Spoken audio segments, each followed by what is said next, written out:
Astra Abbot.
A copy of each invoice is sent to the Ministry of Civil Affairs.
Busted. Game's up. Funzo. Dissipate. Out of my way. Buckle up. Book alive. Ha.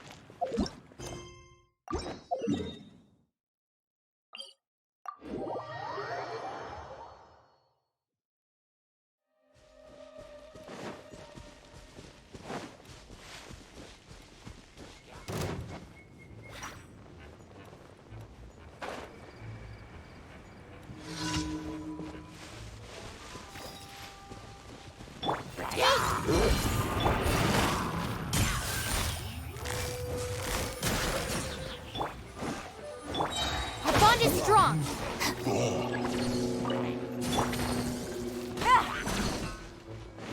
Things are about to get dicey. Quietly now. Take it easy.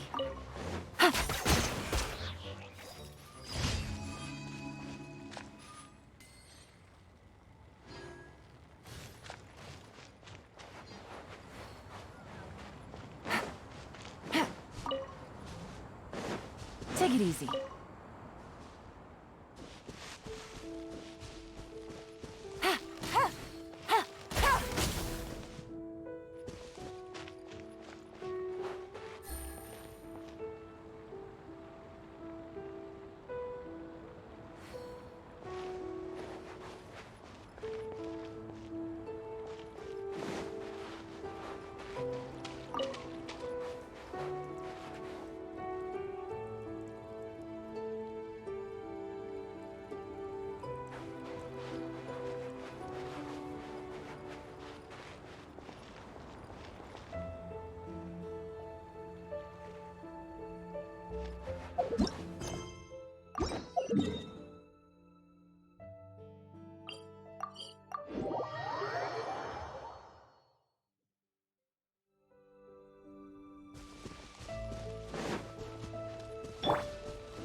Here comes the catch.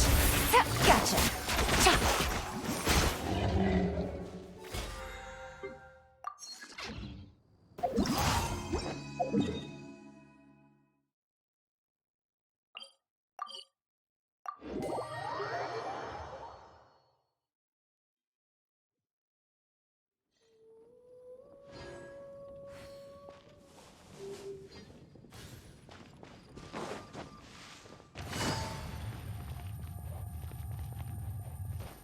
Add Astra. Thank you for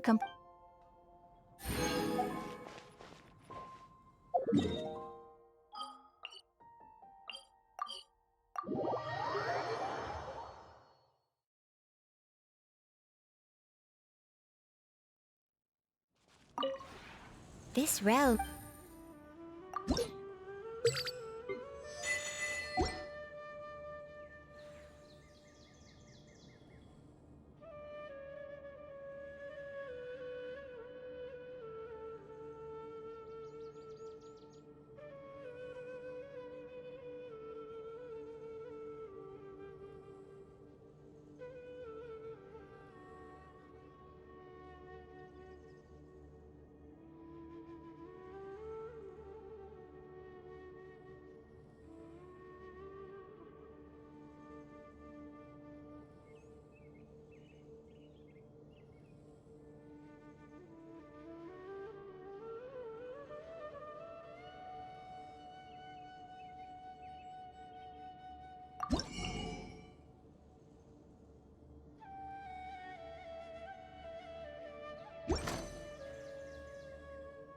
If you ever...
Things are about to get dicey. Get with me! I'll settle this!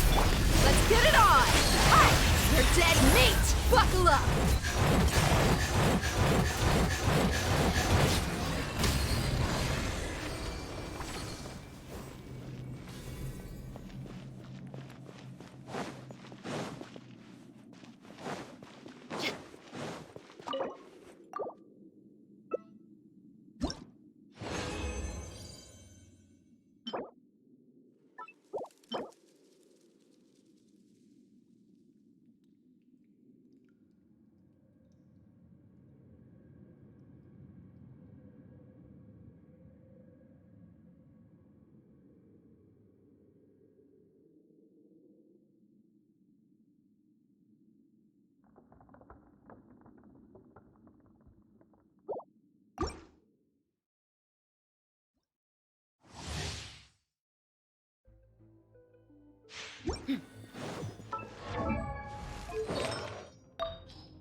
Everything.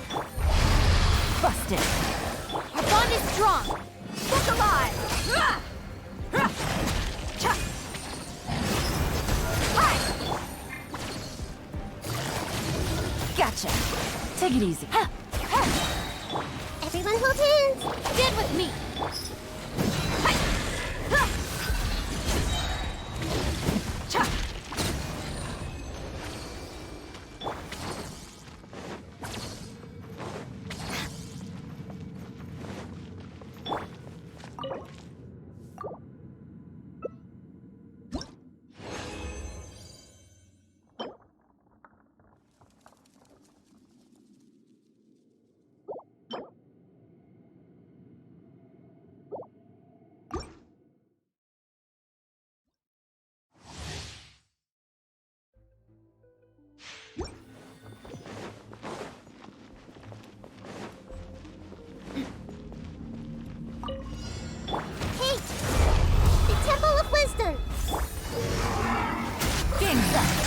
The bond is strong!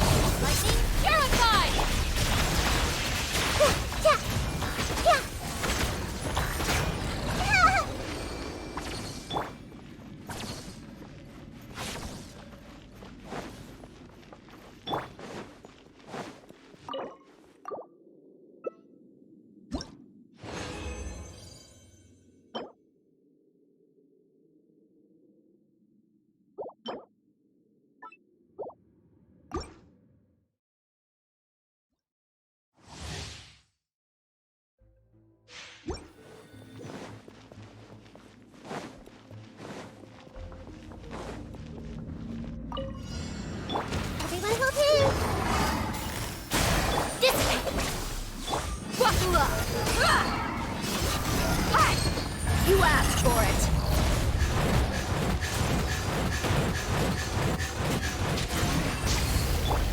Quiet.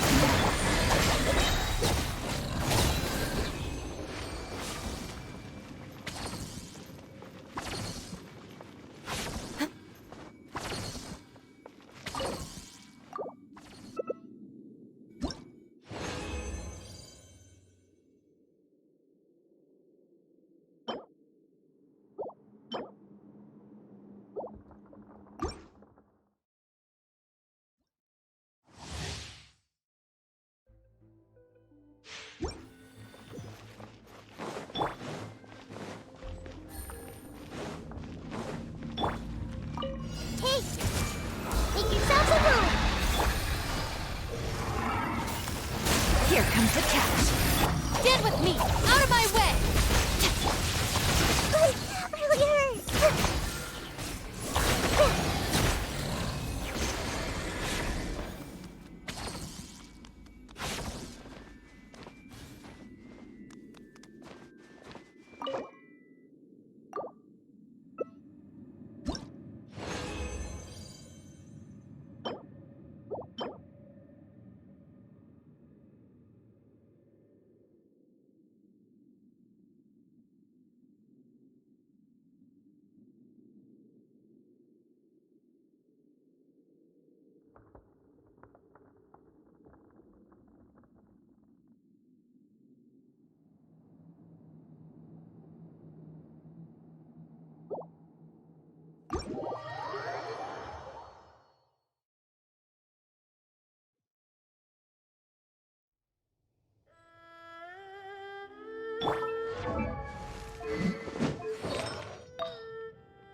My people are used to the desert life, but still, I hope that one day they'll be able to find an oasis of their own and leave the sandstorms behind for a better life.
We mercs have one simple rule. Whoever pays the most is your new boss.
Time for takeoff.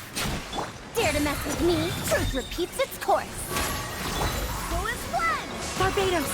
Behold, know your place.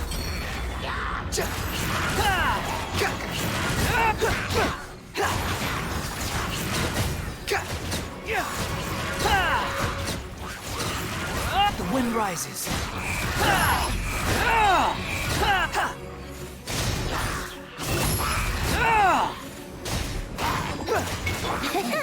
Think you can get away?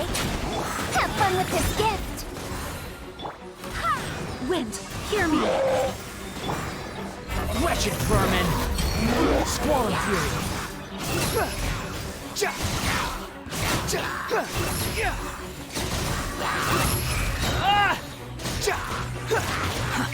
Brace yourselves. Time for takeoff. Ears of the storm.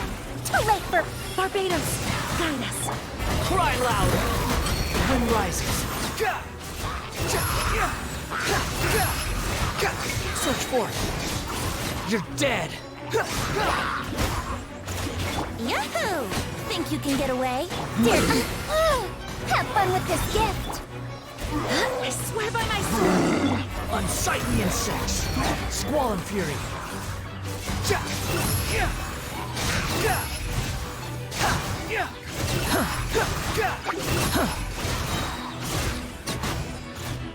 Let's play. Time for takeoff. Truth repeats its course. Barbados! Guide us! Upon the gale. You dare to gaze upon me? Here we go. Think you can get away? Too late for regrets. Wind, hear me! Behold.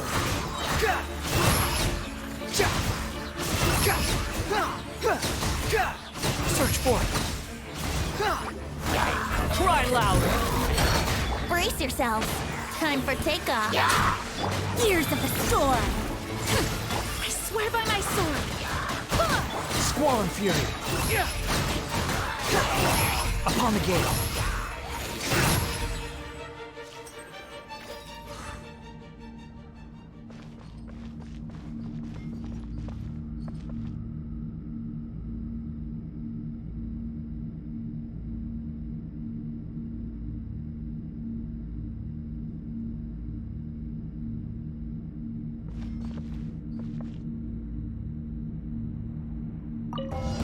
What you got? As one with wind and cloud!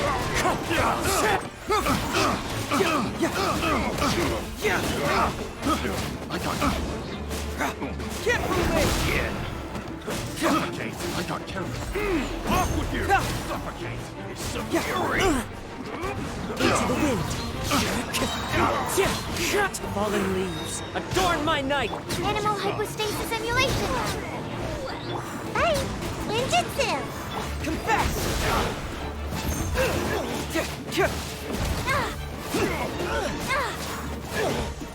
As one with wind and cloud, one with nature. Stand clear. Absorption test. Swirl.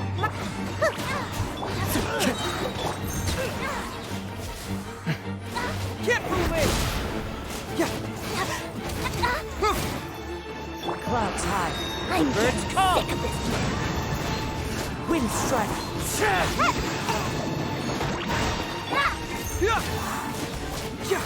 Animal hypostasis simulation. Stand clear. Fallen leaves, adorn. Got a dash. Cyclone!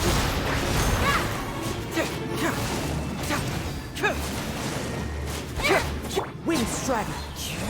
Following order. New punch. Ninjutsu. As one with wind and cloud. The wind knows me. Absorption test. Enhanced animal module 75. Get moving! Bring it on! Clouds high, the birds call. One with nature. Following orders. Melee. Hey, come on out. Animal test 6308. Some target Swirl. practice. Mark 2. Hey! Confess! Fallen leaves, adorn my night. Absorption test. Stand clear. Stretch your wings and Ninjutsu. raise a storm. Get moving! Where do you think you're going? The birds call. Enhanced animal module. Animal test 63.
My people are used to the desert life, but still, I hope that one day they'll be able to find an oasis of their own and leave the sandstorms behind for a better life.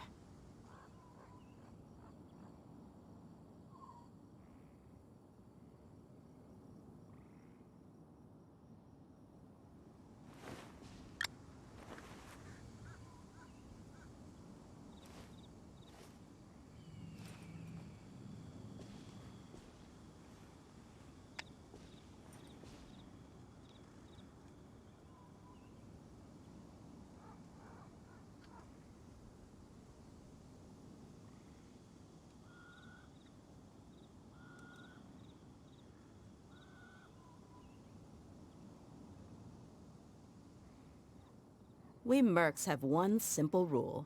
Whoever pays the most is your new boss.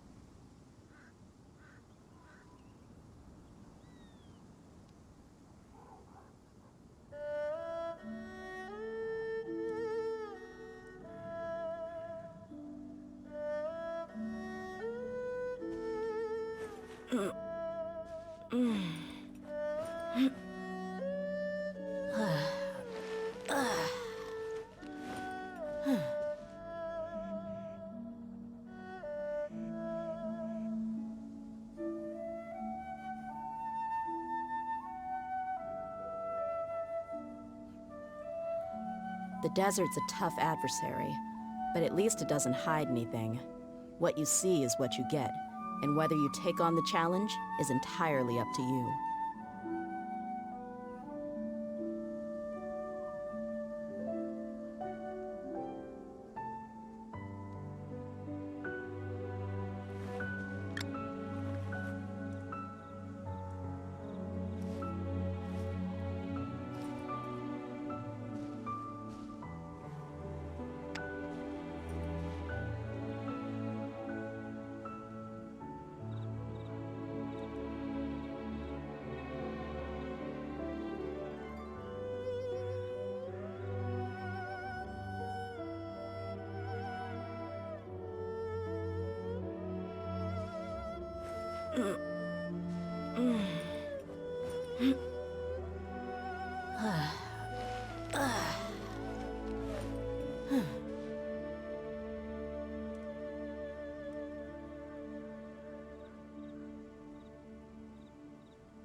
My people are used to the desert life, but still, I hope that one day they'll be able to find an oasis of their own and leave the sandstorms behind for a better life.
We mercs have one simple rule. Whoever pays the most is your new boss.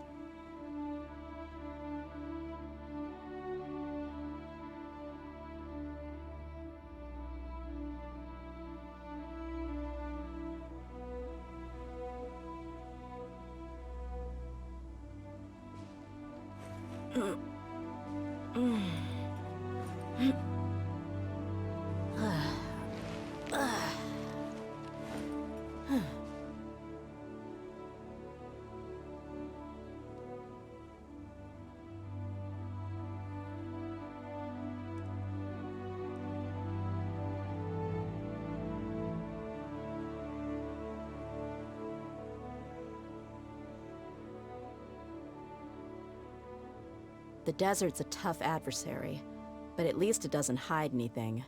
What you see is what you get, and whether you take on the challenge is entirely up to you.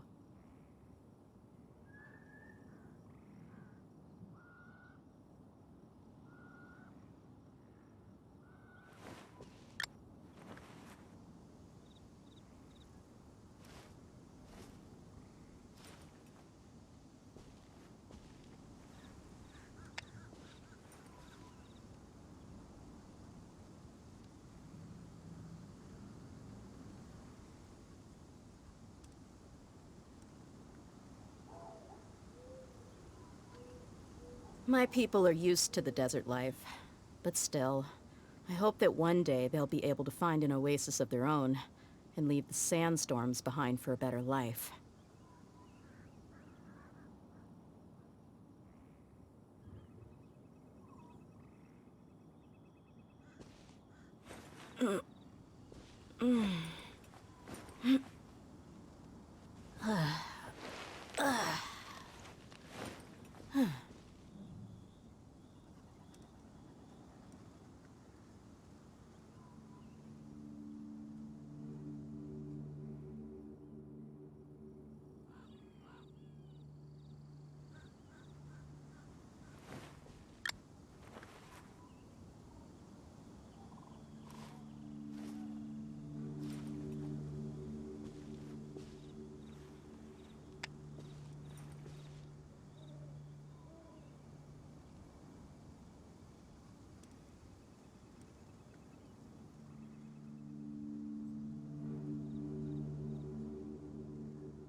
We mercs have one simple rule. Whoever pays the most is your new boss.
Found it! The 5th volume of Tales of Shariar! Wow, you actually found it! I never thought this book would ever get sold. All right, that's our teaching material secured. We also now know what to call this course. Analysis of Classical Texts. After all, this book is definitely worthy of being called a classic. Can I take a look? Luckily the language being used here isn't ancient at all. I can recognize a few words here and there. Huh? But why aren't there pictures in this book? As long as the writing is good, readers won't need any illustrations to imagine the scenes. Worry not. I shall thoroughly explain the difficult sections. You'll like this book. I know it. After all this time, I wonder if Aaliyah and Aziz ended up together. And who obtained the Desert Gem in the end? Sir, do you have the subsequent volumes of this series? I don't think so. Is that so? And here I thought I could finally read the ending. Never mind, I'll keep searching for the later volumes myself. If I'm to use it as a teaching material, it's better to start earlier in the series. Where are the first 4 volumes? Why aren't they all together? I don't have those either. Actually, this is the only volume I have. Is this series really that popular? No. It's not popular at all. Rather, there's absolutely no demand for it. No demand? Impossible! Back then, I'd come across at least 3 groups of people talking about it during a single stroll at the Academia. Seriously? No one told me that this book was anything special when I first got it. Where did you get this from? Can you still contact the seller? I'm afraid not. This book was sold together with a whole bunch of antique furniture. I didn't even notice it initially. Otherwise, the Matra would have come knocking. Wait, is this book actually worth a lot? It can't be, right? That's impossible. No matter how strict the Academia was, there's no way Tales of Shariar could have fallen into such a state. I do remember a passerby skimming through the book a few days ago. However, he simply sighed and left. He sighed?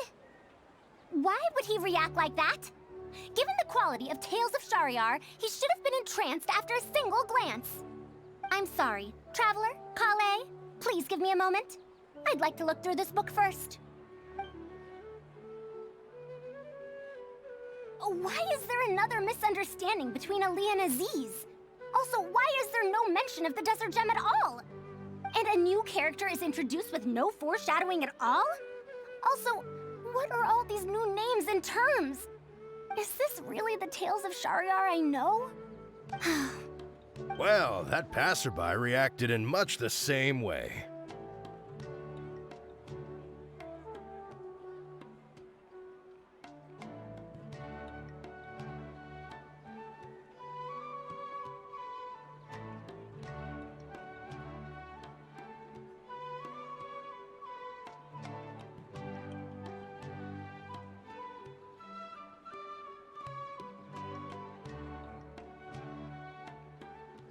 It's Madar from the cafe over there. You know, the fellow who spends all day telling the legend of Antara. Since that's also a very old story, maybe he knows a thing or two about that, Tales of, whatever it's called. Then let's go ask around at the cafe. Huh? Madam Faruzan? Huh? Oh, yes. Let's go.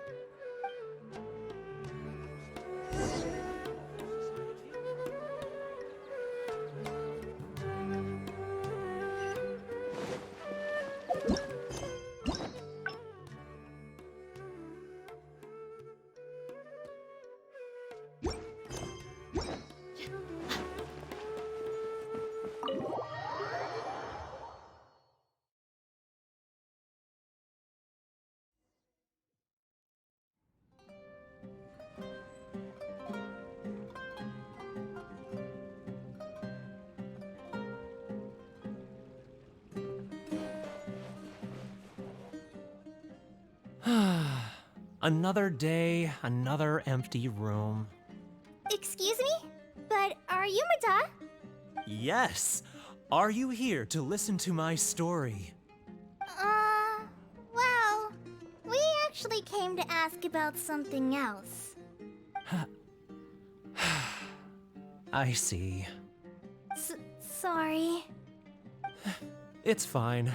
I'm used to it, more or less. So, how can this terribly unpopular storyteller help you? Do you know about Tales of Shariar? Huh? Tales of Shahryar? Why, I can barely remember the last time anyone talked about it. My master always talked about how incredibly popular that book used to be. However, I tried reciting a few chapters of it at the cafe, and I found that it's even less popular than the Legend of Antara. Your master? Yes, the one who taught me how to be a storyteller. He said that Tales of Shahryar was written by his master's master's master.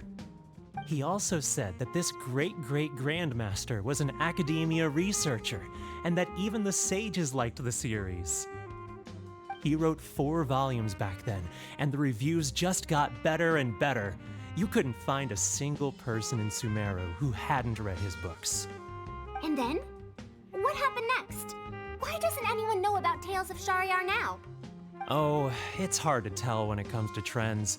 One day everyone likes stories like that, and the next day their tastes change completely.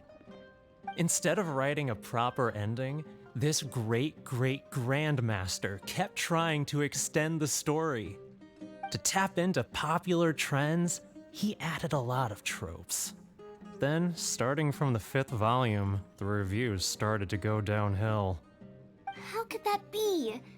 Then what happened to Tales of Shahryar in the end? In the end, there's no ending. The great-great-grandmaster tried to write a few more volumes, following whatever trends were popular at the time, but the trends kept changing right as he published his books. He got so infuriated that he stopped writing altogether and focused on his research instead. What? So there's no ending? The readers didn't care? By that time, only a very small number of people were reading Tales of Shahryar. Anyway, my master probably exaggerated. How could a work possibly have been that popular? The only tangible thing my great-great-grandmaster left is the original draft of Legend of Antara. He also left behind many theses from his research phase. When my master talked about Legend of Antara, he'd even quote from those theses. My master is a much better storyteller than me. Even when we're telling the same story about Antara, he's always able to draw in a huge crowd. But even he won't recite Tales of Shahryar due to its ever-changing writing style and its lack of an ending. So, Antara's story is the one that lasted through the years. Well, not even sages can definitively ascertain the quality of something like a story. In the end, only time can separate the classics from the fads. Only time? Madame Faruzan? It's been 100 years. Perhaps some things I once believed to be great aren't so after all.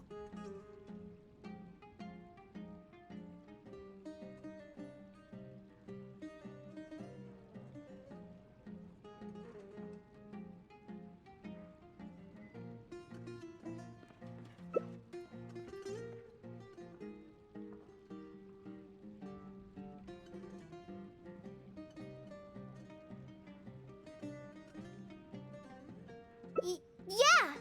Master helped me find a lot of famous books at first, but in the end, I realized that I couldn't get into them. No matter how good those stories are, I can't improve my skills if I can't bring myself to read them in the first place. I think the best books for me are the ones I like. Huh. Indeed. That is true. Readers' interest in trends of a time are not things that are so easily predicted. What was popular 100 years ago could be completely forgotten in modern times, and yet 100 years as far as history is concerned is but a blink of an eye. If Tales of Shahryar hadn't chased after trends and instead stuck to its original style from start to finish, it might have stood some chance of gaining renewed popularity. No, even if that didn't happen, at least it would be a work that was true to itself. Huh? Our conversation just got a lot more serious. I don't really get what you're talking about, but it does sound sensible. Looks like I also have to hang in there and tell Antara's story well.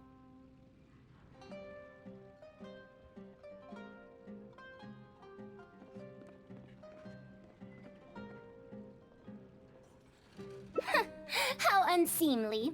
I almost got carried away because of a single book. Well then, we should get back to the matter of our teaching material. It looks like we can't use Tales of Shariar now.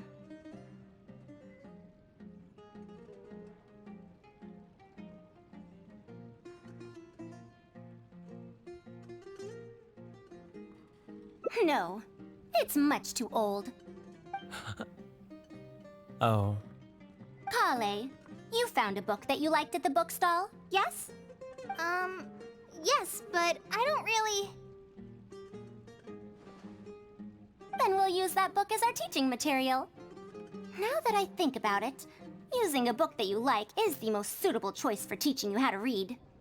As for the academia, as long as we come up with an appropriate course name, we should be able to get away with this.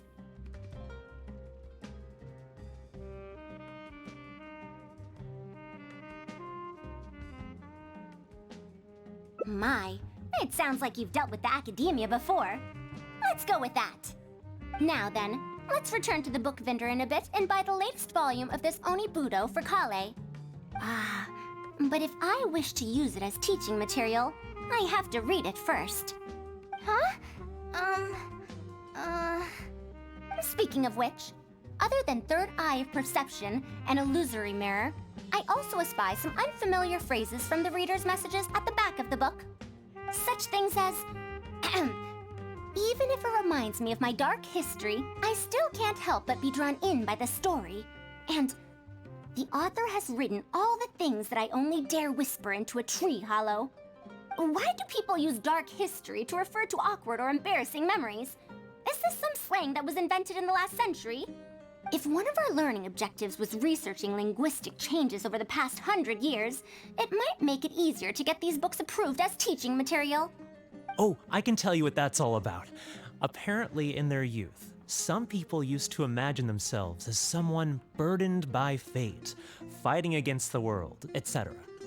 But as they grew older, they started to become embarrassed by such memories. Some would write those fantasies into novels, while others would entrust such tales to tree hollows. Mata? You know, I suddenly have the urge to hear a story about Antara. Huh? Why so suddenly?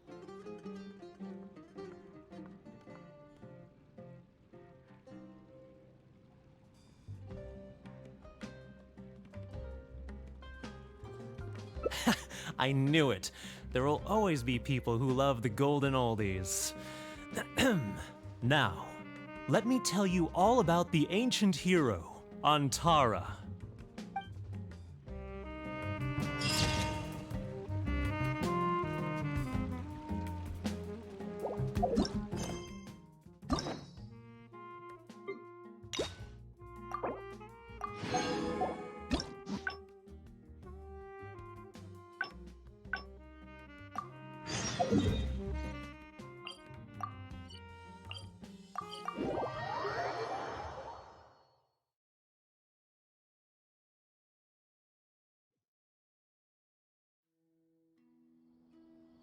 What now? She seems so busy. Master said there's no rush, but I know that he's been busy working on something at Parties DI, so he hasn't returned to Gandharvaville for several days now. I feel for Madame Faruzan, but I still want to ask her to come with us. But if I get her in trouble with the academia, then she won't have the time to help Master. What should I do? Oh, this is such a headache.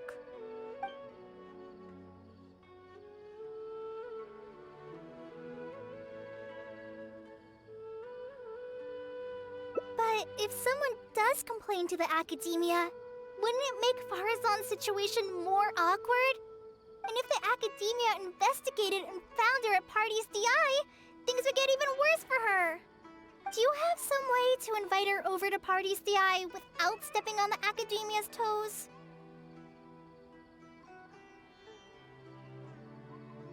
Okay then, I'm counting on you.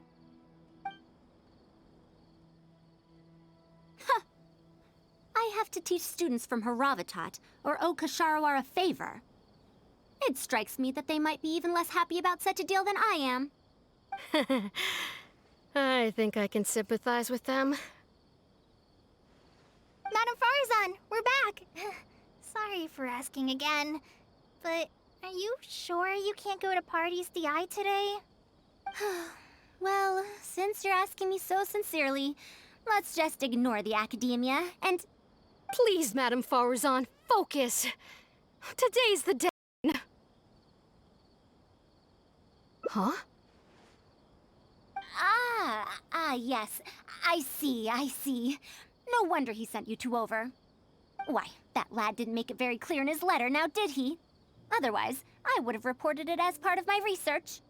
Yeah, that's right. Master sent us over to explain everything to you. Wait. Opportunities for collaborative research don't just come out of thin air.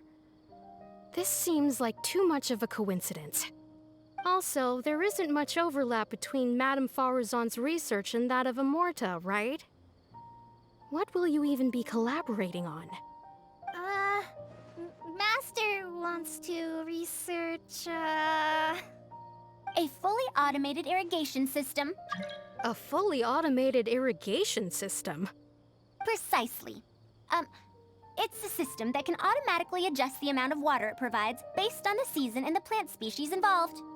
I saw a similar mechanism while exploring a ruin in the rainforest. That's why Tainari wanted to collaborate with me. A mechanism like that exists? Why haven't I heard of it before? I found it 100 years ago, so it's only natural that you don't know about it. Why don't you go ask your teacher's teacher? Perhaps they've heard about it from their teacher. But we can't prove its existence one way or the other, right? Fret not. I'll have Tainari write an official proposal to the academia later. That should do it, right? An official proposal. Fine. We haven't made any progress with either the collaborative project or the elective course anyway. I'll go inform my superiors now. Please do take care of the paperwork as soon as possible. Don't delay this any longer. Sure. I'll be sure to needle him until he gets it done. Phew. I think she bought it. Even though this is our first meeting, I must say, we make a good team. Wow! You made up that excuse on the spot, huh? Madam Faruzan, did you really find an irrigation system 100 years ago? If the academia asks for any details... Who knows? It's been 100 years, so it wouldn't be too surprising if I've forgotten a few details, no? Huh?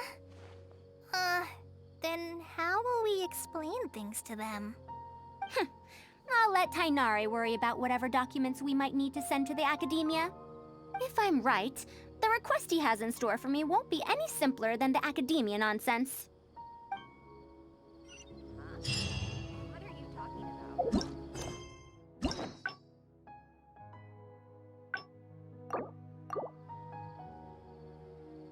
What now? Master said there's no feel for me, but if I get her in Yeah, that would... But I'm sure he'll say. Huh? So if I also stay and help... Okay then.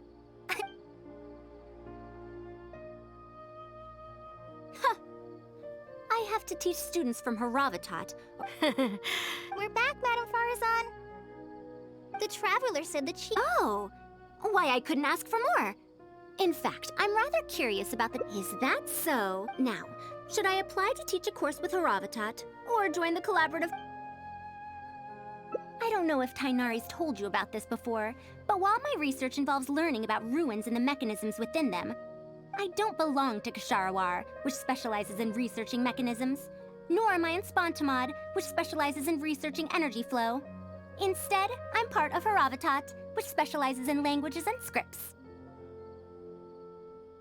She has been invited to Ksharawar multiple times to continue her research, but she's rejected them each time. Just listen to how they introduce themselves. In the future, Ksharawar will be the only Darshan with the ability to research mechanisms. There's no such thing as exclusivity in knowledge. Besides, the current Ksharawar is more concerned about how mechanisms can be used in everyday life, while my research involves textual analysis of ruins. If they're trying to use the collaborative project as an excuse to have me reconsider again... No, that's not it. The request this time is from Akara Crafts. The representative of Kisharawar recommended you to them, Madame Faruzan. In truth, she told me that it's because she respects you a lot. Oh, respect? Oh, my. Putting aside my ideological differences with Kisharawar, I suppose I must acknowledge this attitude of theirs. At the very least, they're bounds above those decrepit Haravatat fools. Yeah, Akara Crafts is a pretty nice shop. Well, since both of you feel as such, I shall first hear this proposal. In summary, Akara Crafts wants to design a series of early learning toys that will cultivate curiosity and learning in children. Early learning toys. Interesting. The academia agreed to work with them because they hope that these toys can help children become excellent researchers in the future. True. The current academia is in need of some new blood. If the children start learning now, perhaps I can find some talented students in a few years. Madame Faruzan, you still haven't found any students? Anise, Kasharawar's representative, should be staying in the inn at Port Ormos. If you want more details, you can find her there. Port Ormos? Now there's a place I haven't been to in a long time. I wonder how much it's changed. I probably can't join you since Port Ormos is a little far from here. I should probably go back and report to Master, and then review today's homework. No worries. Go do your homework, Kale. Once I'm done with everything here, I'll head over to Pardistii.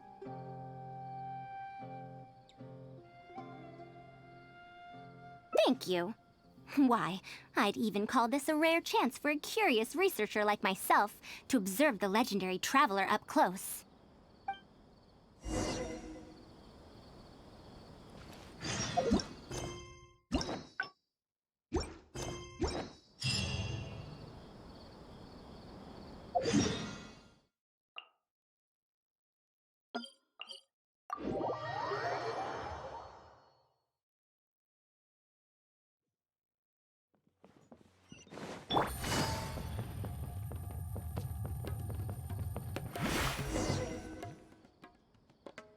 Madame Faruzan!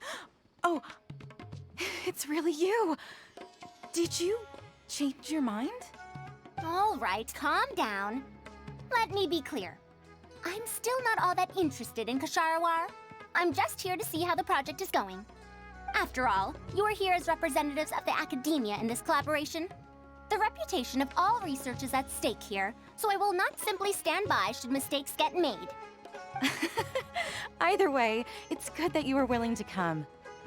Now, we've given Akara Crafts many ideas over the past couple of days. However, their owner thinks that our designs are too complicated, which will drive production costs too far up. That's expected.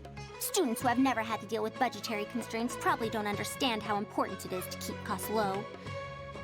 How enviable. Oh, If you join the Kisharawar, your budget will be as big as you want it to be. I guarantee it. That's enough. I will not repeat myself. Take me to Akara Crafts owner first, if you please.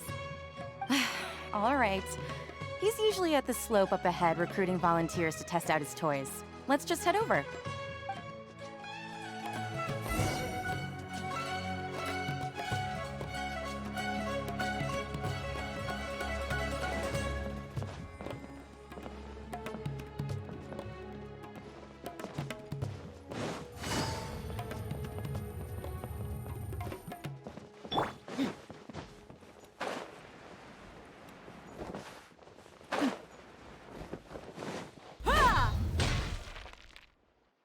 Mamdu, the one I recommended is here.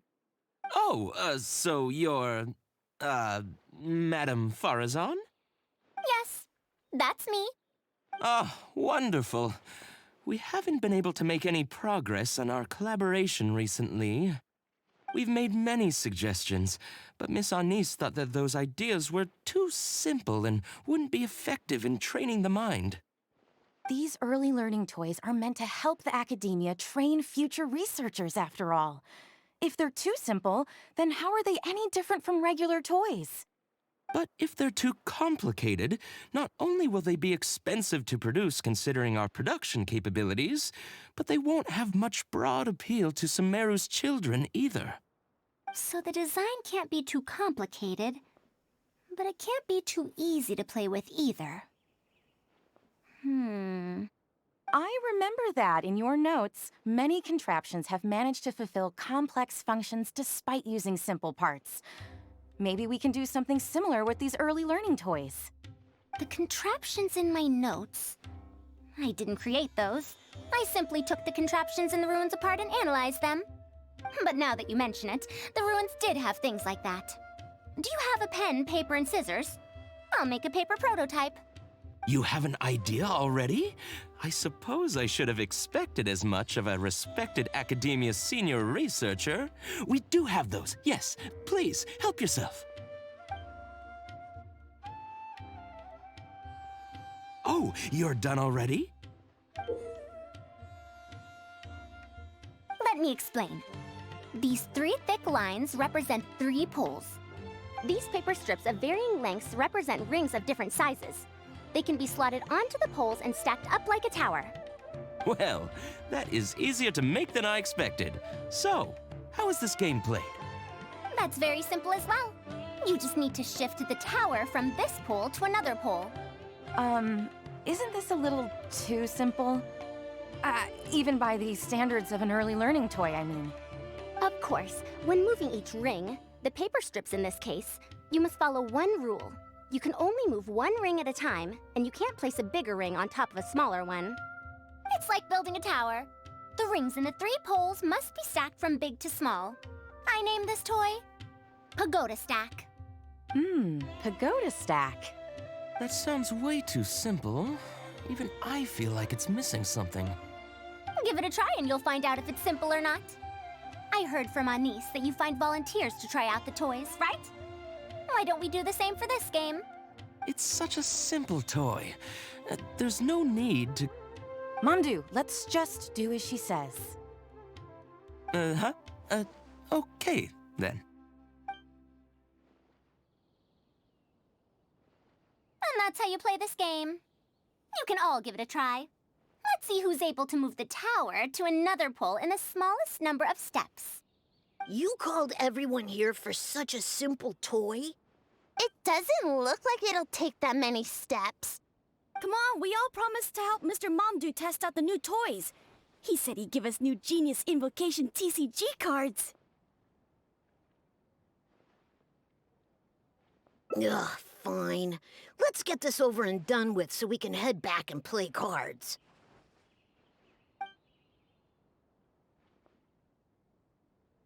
Done! It took me 19 steps. Huh? It took me over 20 steps. I only needed 18 steps. Not bad. Looks like you're all familiar with the rules now. Then let's increase the difficulty. The next tower will be 5 layers tall. Now then, give it a shot. Wait, there's more? Well, since we're already here, why don't we just give it a try? An extra layer shouldn't make it that much harder, right?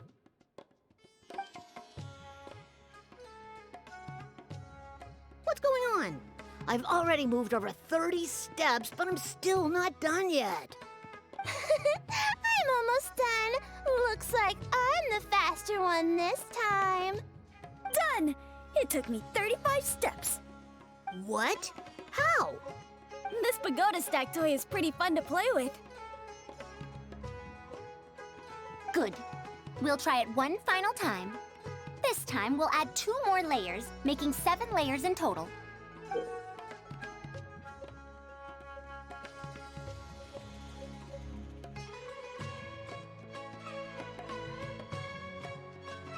Mamdu, we've still got quite a few paper strips here. Why don't you give this a go as well? Do you need that many steps for something this simple? Let me try. Madam Faruzan, allow me to try it as well. You were looking at it quite seriously just now. Are you starting to understand the principles involved? I think so. If you want to test out your hypothesis, you'll just have to play and find out. Got it.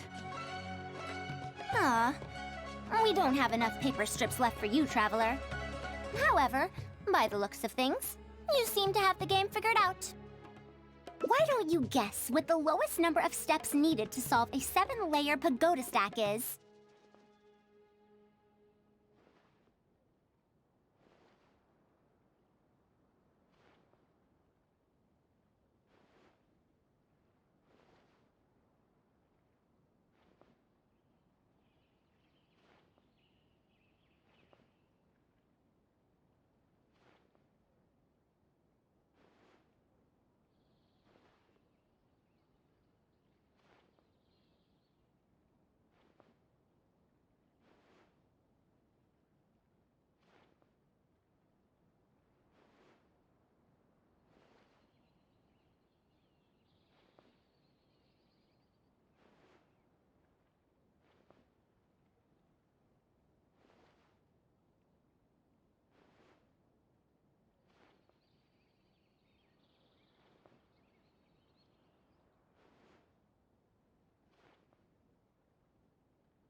Oh, color me impressed. You figured it out so quickly. Let's see how well they do then.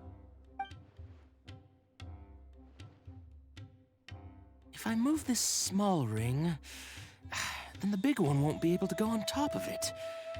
Oh, this is going to take more steps than I expected. I've lost count of how many steps I've taken. Can I restart? This got a lot harder.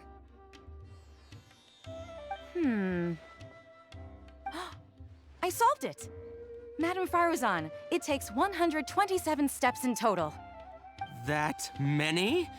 But there are only 7 layers. For every extra layer in the pagoda stack, the move order you need to consider becomes much more complex, and the number of steps required will at least double. More accurately, it will require double the steps, plus 1 each time. You did well. You didn't underestimate the principles behind it just because it's an early learning toy. The complexity of any given contraption isn't determined by the number of parts it has. The way the parts interact and the rules behind how it operates are important too. Oh, I see.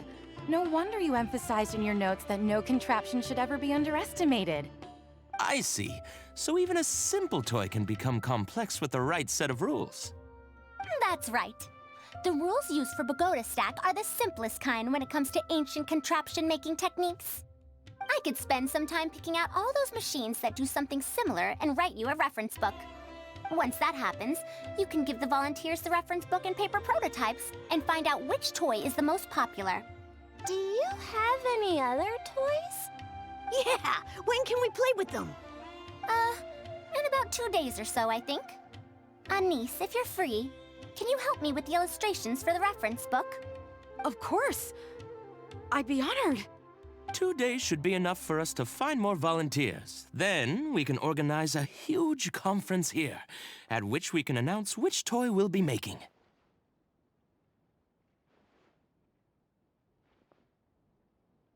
You'd be most welcome.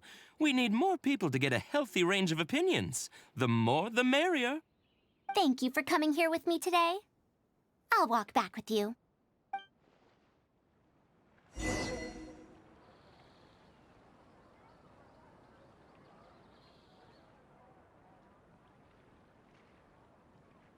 Delicious food, freshly made and served.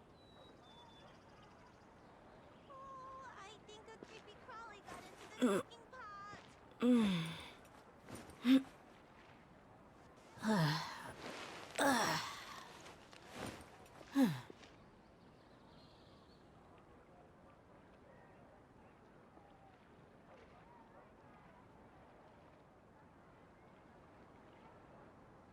Delicious food, freshly made and served. My people are used to the desert life, but still.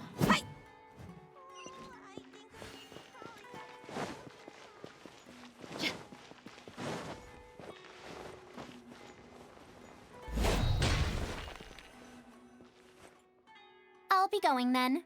Say hi to Tainari and Kale for me if you can. Once everything here is settled, I'll make my way over to Pardistii as quickly as I can. You want to ask why I'm unwilling to join them, yes? Putting aside the fact that they're too full of themselves, I actually have no issue with their research methodologies and approach. After all, knowledge is either right or wrong.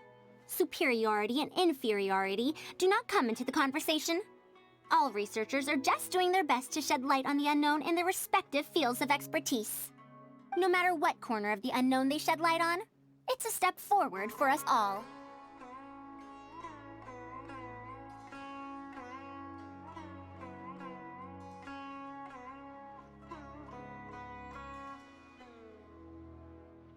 Because I believe wholeheartedly in that principle.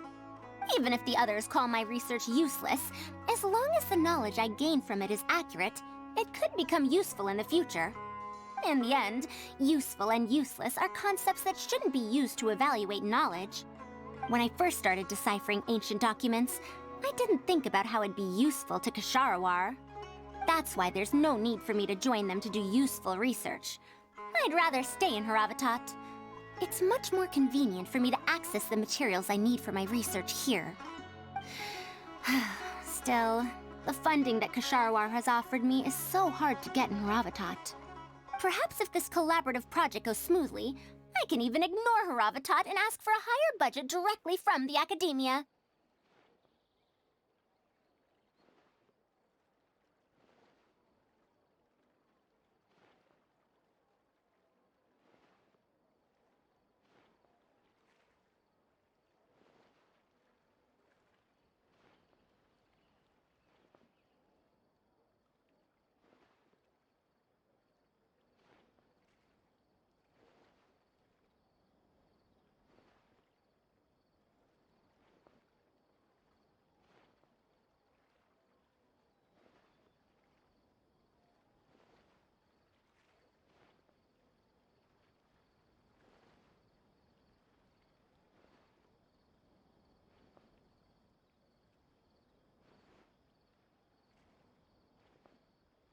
Oh, I could come up with lots of ideas. With Anis's help, 2 days will be enough for our work. However, I'm still undecided as to the style of the reference book's text and illustrations.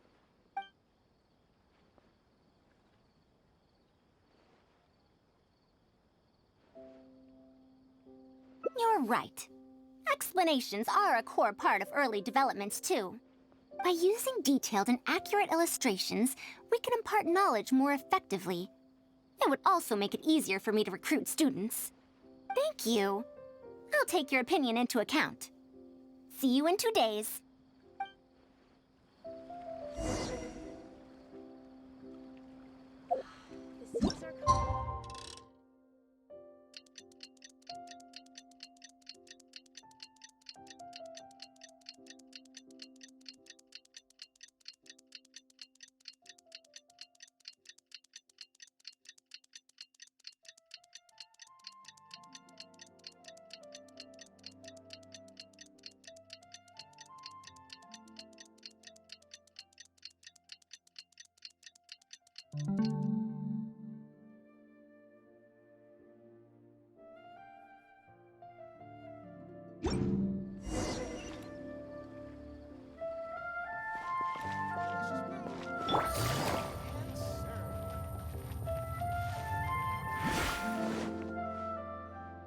Oh, you're here.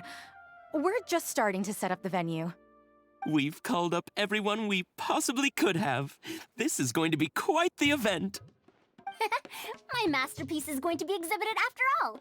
Let's see what the academia shall say about it this time. To sum up, the 24 forms of pressure-based puzzle mechanisms were used in various ruins. All right, let's go to the next page. Now, I'll explain the base layer design of elemental monuments.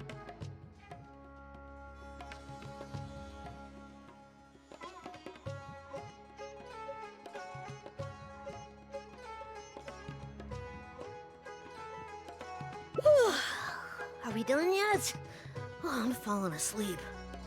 I don't understand any of it at all.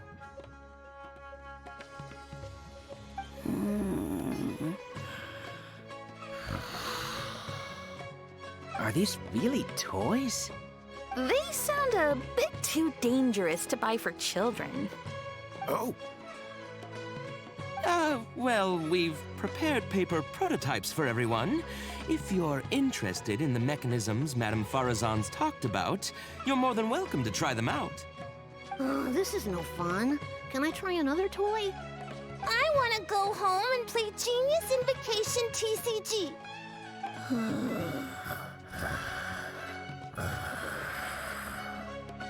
Forget it. I don't think anyone would be interested. I should go home and take care of my children.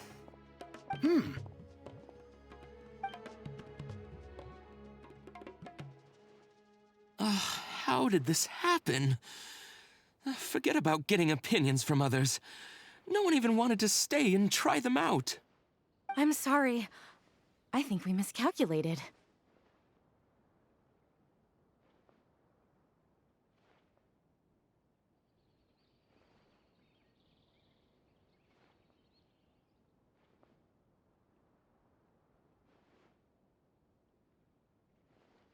No, you simply gave suggestions. I was the one who decided to follow through. Anise, too, was only following my instructions. I will find a way to make up for this error.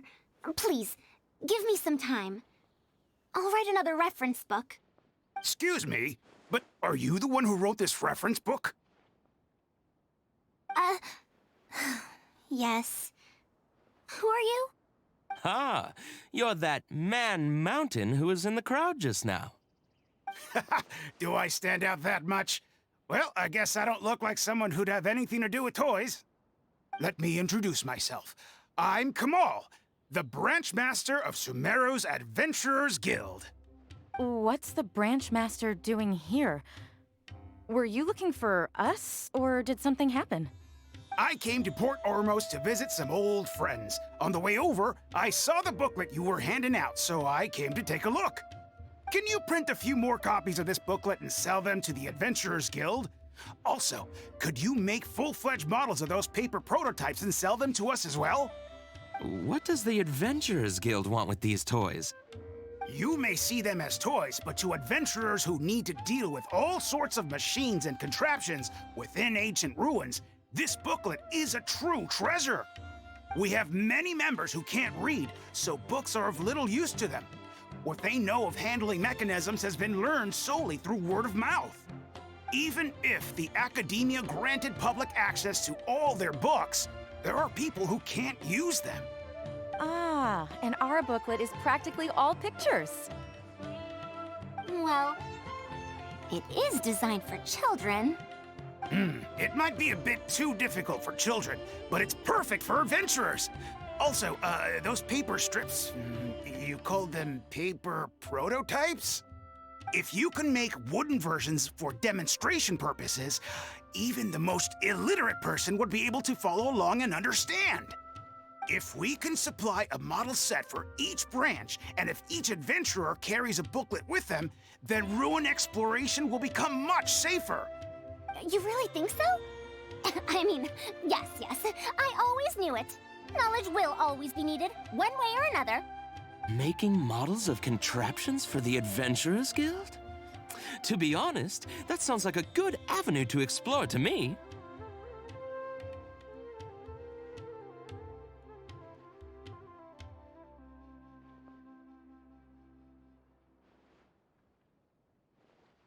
We'll probably have to send in a separate application, but it shouldn't be an issue. After all, this concerns safety during the exploration of ruins. It's a problem that the academia is actually trying to address as well. Then let's cut to the chase and discuss the details of our first order. The amount we're offering to pay in advance is this much.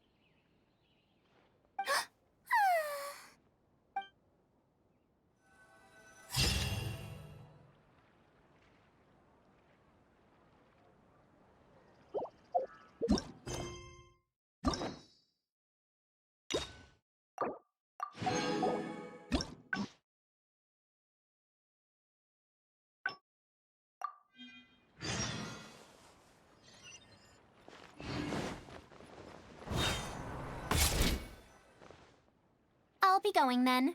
Say hi to Tainari and Kale for me if you can. Once everything here is settled, I'll make my way over to Pardistii as quickly as I can.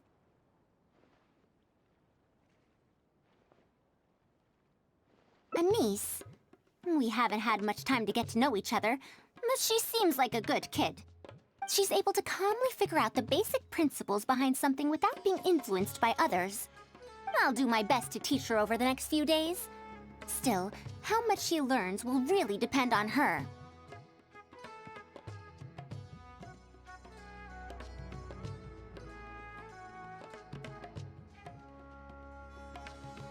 Well, her interest lies in the application of mechanisms.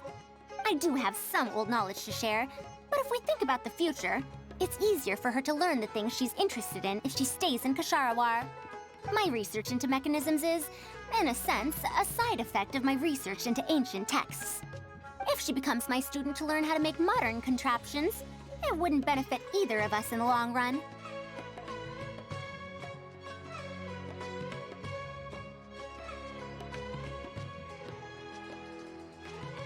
However, if she develops an interest in deciphering ancient texts over these next 2 days, that would change things. If I successfully poach a student, those young punks at Haravatat will have one less reason to cut my budget. Perhaps if this collaborative project goes smoothly, I can even ignore Haravatat and ask for a higher budget directly from the academia.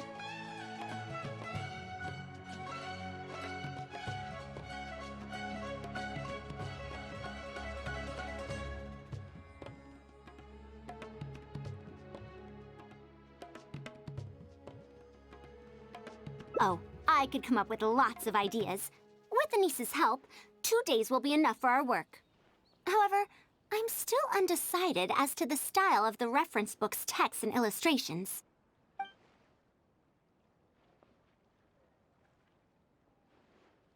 You're right.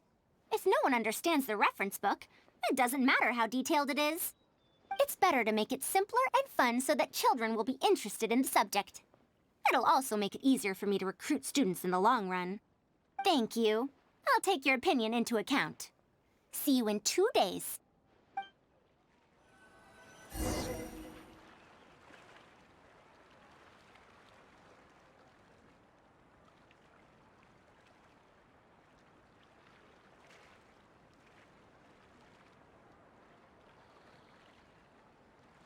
I got a new letter from an informant.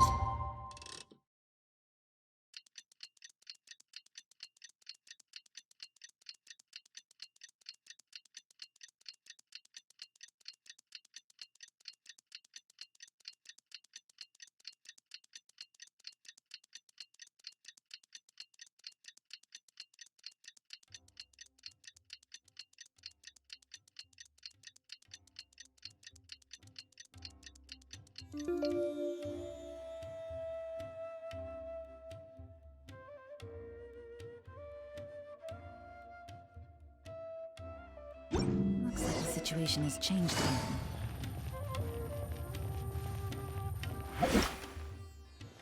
Oh, you're here. We're just starting to set up the venue. We've called up everyone we possibly could have. This is going to be quite the event. My masterpiece is going to be exhibited after all. Let's see what the academia shall say about it this time. And if we activate this little mechanism just like that, a Sumeru rose will appear at the top of the cane. Oh, I see. I thought it came out of thin air! It's amazing! If the mechanism was bigger, you could make a rabbit appear, right? Then you can't use a cane. Could you switch it out with a hat or something? You're applying what you learned creatively. Not bad. Let's look at the next page. If you fold an origami bird like this, it'll fly further and more stably. Whoa, you can make a mechanism using just a piece of paper? The principles at play are even more important than the parts that make up a mechanism. These are pretty cool. I'm tempted to try them out. I'm not that interested in toys, but if they'll be beneficial for children's development... Everyone, we have paper prototypes and craft materials that you can use to make your own toys. Come try them out. This is such a well-prepared event. I'll give it a go. But we want to play too! It's fine. We have a lot of paper prototypes and craft materials. All feedback is also welcomed.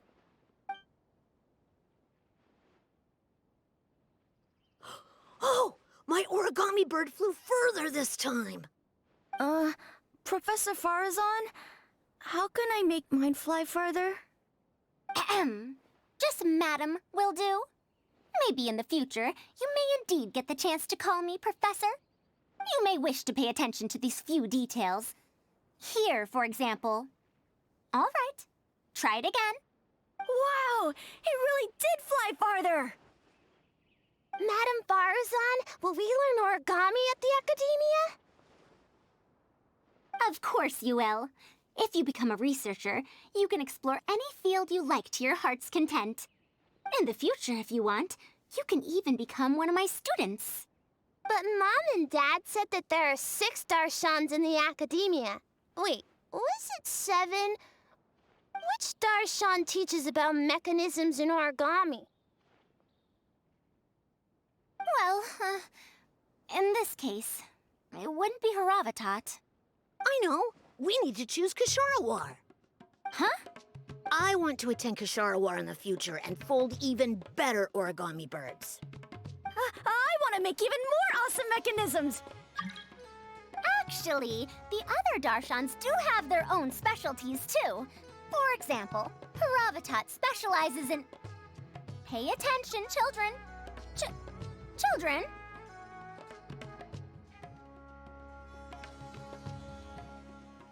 How did this happen? What if we end up in a Darshan we don't like? Does that mean that we won't get to learn about the things we do like? No, that won't happen. Take me, for example. I'm a researcher from Haravatat, but I research mechanisms. See? The only person able to restrict your curiosity as a researcher is you. Do you understand what I'm saying? Not really. Huh. It's all right. You still have a long road ahead of you. Now, do you want to learn about some other machines? Let me tell you a story about pressure-based mechanisms and elemental monuments.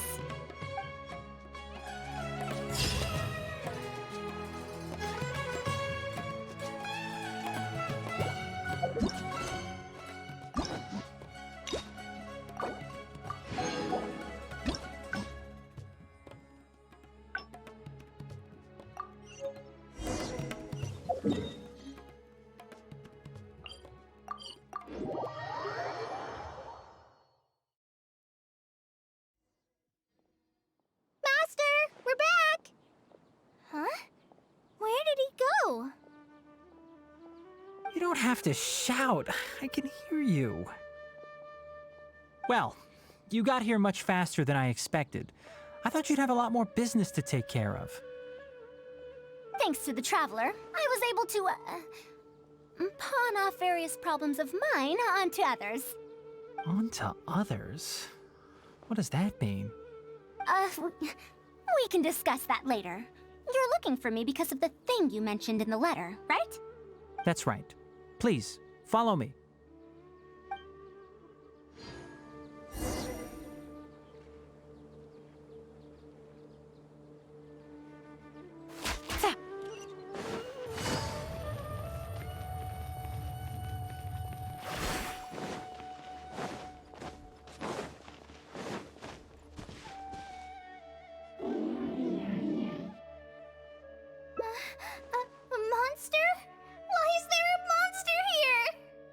Don't be scared, Kale.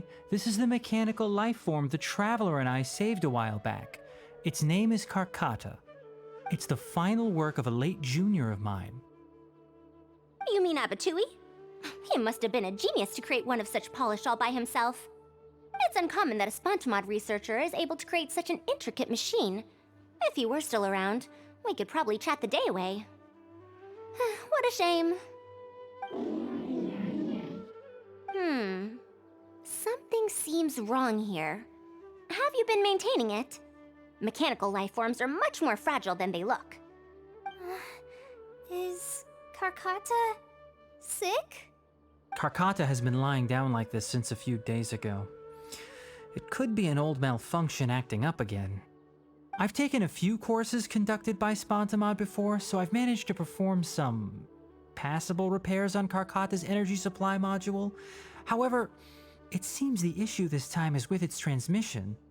My knowledge can only prevent its condition from deteriorating any further, but Madame Faruzan, you should be able to find a way to repair it. Not necessarily. Mechanical life forms are created using techniques from alchemy, elemental science, and more. There are multiple modules here that influence each other. A simplistic knowledge of mechanisms will not serve here. You know that as well.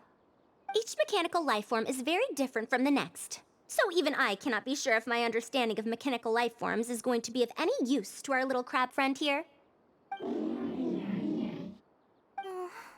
Karkata. Can you all go outside for a minute? I need a bit of space. Before I do a thorough check, everything we've just said is but conjecture. All right.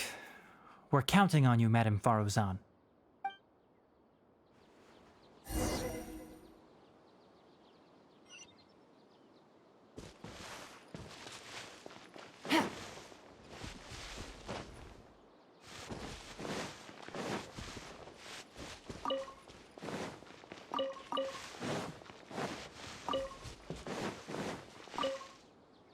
Who knew that I'd encounter a mechanical life form in this manner after 100 years?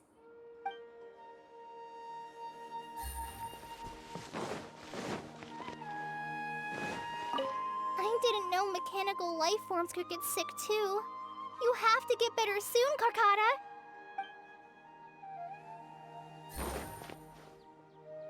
We'll wait here till Faruzan finishes her inspection. In the meantime, I'd like to talk to you about her. Her past, huh? Quite a few people in the academia know about what happened to her. Perhaps it'd be best if I'm the one to tell you. I've told you before that she disappeared for 100 years, right? From her perspective, trapped might be a more apt description.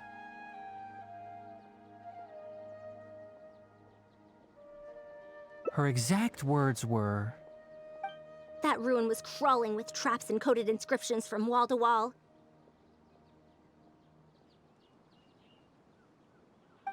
I did all I could to decipher the code and deactivate the traps to escape the ruin, but there was no way out. I lost track of time and I ran out of pen and paper. In the end, I had to use stone shards to write on the walls and on the floor to decipher the code. Then, before I realized it, I ran out of space on the walls and floor. I had to calculate all the possibilities in my mind. After that, my memory started to become fuzzy, and my cognition slowed down. she doesn't remember anything else, including the location of the ruin and how she finally managed to escape. When she was found in the outskirts of Sumeru a few years ago, she looked exactly the same as she did 100 years prior. However, she was in a stupor and struggled to form sentences. Only after a lengthy recovery period could she speak again. The academia speculates that she must have gotten trapped in an unknown ruin while researching machines a century ago. And because of the ruin's special properties that halted her aging, she was able to use those 100 years to crack the trapping mechanism and then escape. Though she had finally broken free, 100 years had passed. Everyone she knew, and everyone who knew her, was already gone. In the end, even the academia had to rely on century-old records in the Akasha to confirm her existence.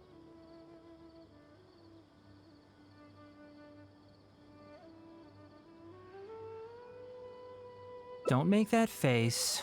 I'm not telling you this because I want to drum up sympathy. She wouldn't want others to pity her because of past events. Rather, she sees that period of entrapment as an experimental error. As a researcher, she must accept everything that results from her experiments, even if they don't fall within expectations. Even after going through so much, she's returned to Sumeru and still hasn't given up on her research. Due to changes over the years and drift in academic subjects, she holds some rather strong opinions about the current academia, and she has no shortage of detractors herself. What I want to say is that no matter what era we're in, Faruzan is a true senior researcher in every sense of the word.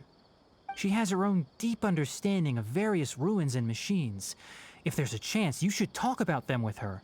It'll definitely be helpful for your journey. Master, Madame Faruzan's done. Oh? Let's head over. With any luck, she might have figured something out.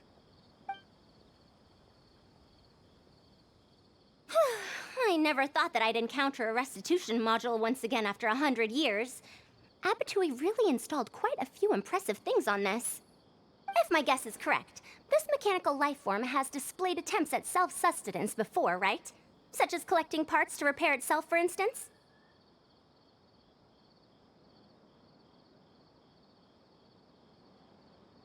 It used them for something else, but as far as its design goes, it does have a function like that. I knew it. If I'm not wrong, Karkata's issue lies with its restitution module. Abatui's modified this module extensively, but the core parts and design philosophy are very similar to the principles as I know them. They are all based on principles learned from the ruins.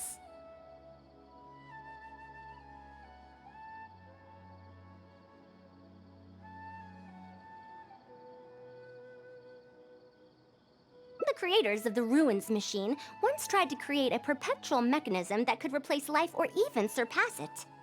The restitution module is the result of one of their countless attempts. It replicates the behavior of living things to achieve a self-repair function. However, the energy required in maintenance of the module became an issue. Energy consumption? Maintenance? For example, a living thing's heart can deliver nutrients and blood to various organs. However, the bigger the living thing, the more powerful the heart needs to be. Once the heart is damaged, it'll be hard for that living thing to heal itself, and even the function of other organs can be affected. Thus, the attempt wasn't widely adopted. Even 100 years ago, I'd only seen it once before. Oh dear, this is going to be a problem. Based on my current research, I'll need to swap out the damaged parts in the restitution module to repair Karkata. But like I just said, the module is rare, even by the standards of ancient machines. Not only that, but there is very little related research documentation available. Finding suitable parts would be like trying to find a single gear in the vast desert, to say nothing of the difficulty in making those parts from scratch. One can only wonder where Abatui found the original parts. I might have an idea. Abatui was, for a time, quite passionate about excavating the Great Red Sand. This was when he had just gotten expelled from the academia. You mean to say he found a restitution module in the desert? Well, that is indeed possible. But the desert's huge! How are we supposed to find the parts that Karkata needs? According to the Academia's records, no similar parts have been found in the Great Red Sand over the past 100 years. If we want to try our luck, we'll have to explore ruins that have never been explored before. I do know that a Vahumana researcher formed an expedition team after the sandstorms and earthquakes subsided. They are now exploring areas of the desert that used to be difficult to access. Should we ask them if they've made any new discoveries lately? The chances are slim, but it's at least more effective than running around like headless chickens.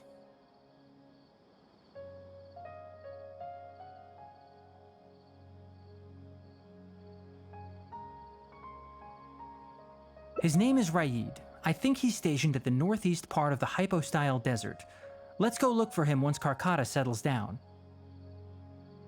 Oh, you and Kale should probably stay. Karkata's condition may be stable, but it would still be better if some of us stay to look after it. Besides, you still need to take care of the trouble that the Academia left for me. Trouble from the Academia? I thought you said you pawned it off to someone else. Wait, don't tell me. I'll let Kale fill you in on the details. I look forward to seeing your work, Tainari.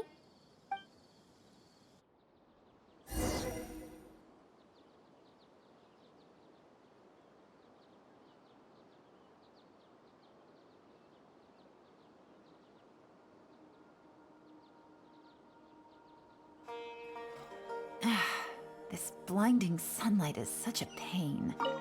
A fully automated irrigation system. That's quite the task. Master, can I help with anything at all? I can go buy things. Prepare pen and paper. Oh, you know, I seem to remember that you have a lot of homework today. Huh? Oh, yeah. I do. Well, hurry up and finish it so you can sleep early, or Faruzan will worry. That's the best thing you can do now to help. Oh, okay.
What is this? Halt! Mr. Raid's permission is required to proceed any further.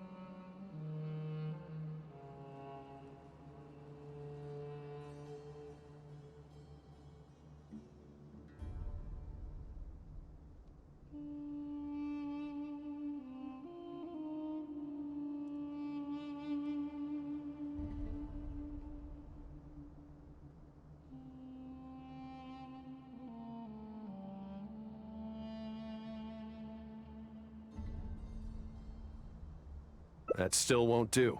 Mr. Raid told us to keep people away from the ruins so they don't damage the site. Damage the site?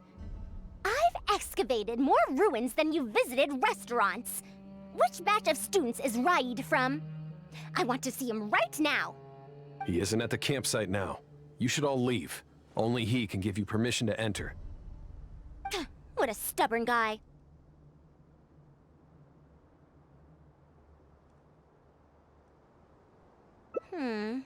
You're right. Even if there is new information, we still have to wait for him to come back so we can ask him about it. So let's just see what we can find out from the people here. I'm going to give that Raid a good talking to when he gets back. Starting from who in the world mentored you?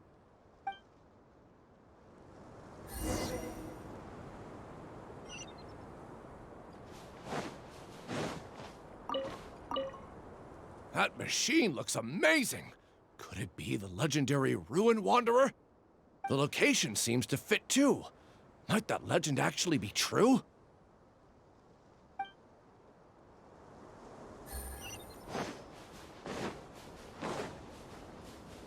The ruins?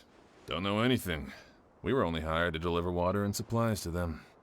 Forget excavation. They won't even let us get close to the camp where they're staying.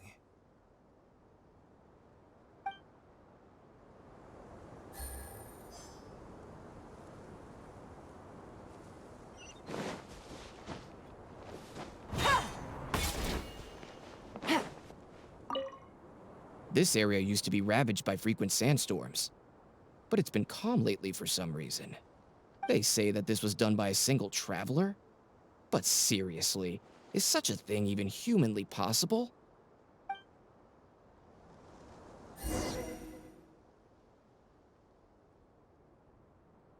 Well, I found out everything I could. Is there anything that stands out to you?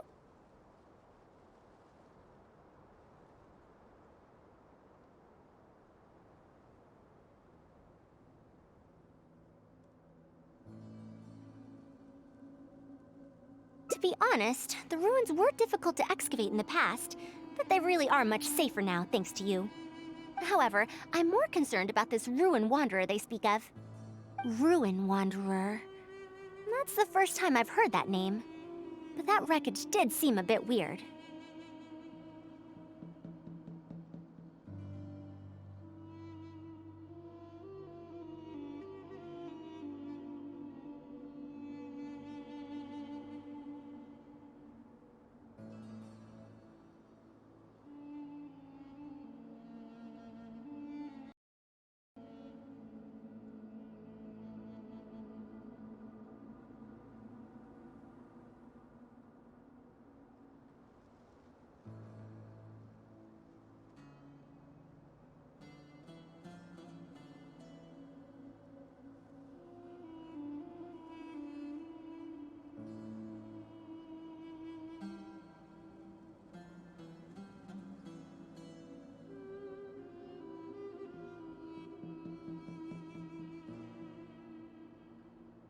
It's a bit far away, and I can't really say for sure from distance.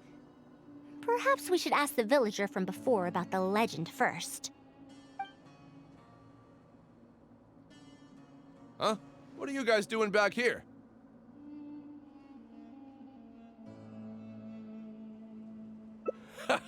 I wouldn't blame you for not knowing about it, youngsters. After all, it's a tale that's over a decade old. It's said that this monster, the Ruin Wanderer, traversed through various ruins for centuries. Many adventurers had claimed to see it while exploring. Some said that it was like a giant, while others said that it was like a beast. However, none knew why it wandered the ruins. Then, about 10 years ago, we stopped hearing any news about it in Sumeru. No one has seen it since then, and the legend has since faded into memory. You youngsters probably don't know about the Ruin Wanderer nowadays, but it was famous for centuries. Centuries? Impossible. I heard nothing about it back then. It could only have been around for a few decades at most. Wait, back then? Indulge my curiosity for a moment. Why do you think that wreckage is the Ruin Wanderer? Well, I had also heard that secondhand from... You heard that nonsense from the Eremites after they got drunk, right? Who are you? Madam Faruzan, it is a pleasure. I'm Raid, the one who organized this archaeological expedition. I'd heard of you at the Academia, but I didn't expect to run into you here. Truly, it is an honor. And this must be the famous traveler, I presume. What brings the two of you here? Have you found any special contraptions and relics in the ruins that you've been investigating? I'm ashamed to say that we haven't found anything noteworthy, even though we've been investigating for a while now. Really? That Ruin Wanderer isn't noteworthy to you? I'm afraid those are mere rumors. Really, I sometimes wish that those people would put as much effort into their work as they do into gossiping. You're right, sir. I'll get back to work now. The wise do not buy into rumors, so it is said. I believe that you too, Madam Faruzan, do not put any stock into such baseless talk. It is also said that real knowledge shall come from practice. I can help you research the excavated relics and see if I can find out anything new about them. You can take credit for any new discoveries. I believe this offer to be sufficiently attractive. In truth, I could ask for nothing better than your help with our research. However, you two must be tired after a long journey. I'd feel bad if I set you to work immediately. It's getting late, and my subordinates and I are heading back to the camp to rest. Why don't you find a place to spend the night first? We can continue our discussion tomorrow. There's a tent that the villagers occasionally use to rest. It's a bit simple, yes, but I hope you won't mind. Since you need to rest as well, let's do just that.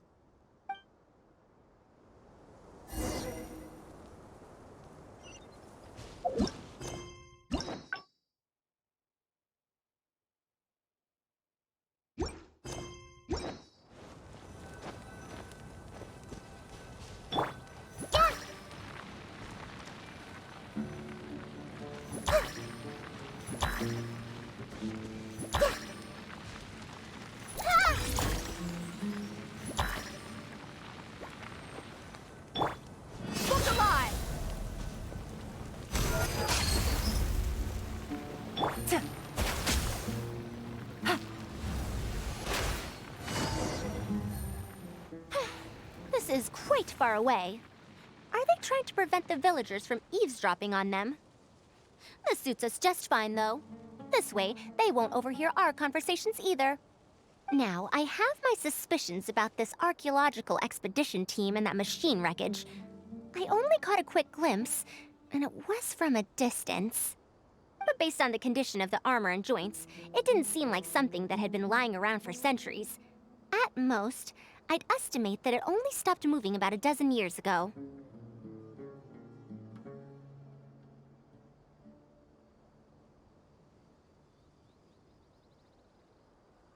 Yes, the timing coincides with the spreading of the legend.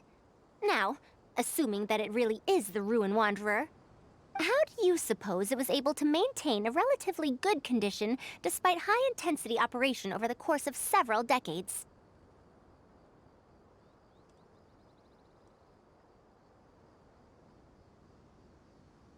That's right. Technically speaking, the module shouldn't be able to move such a large machine chassis. However, I'm basing my knowledge on the mechanical life forms I've seen before.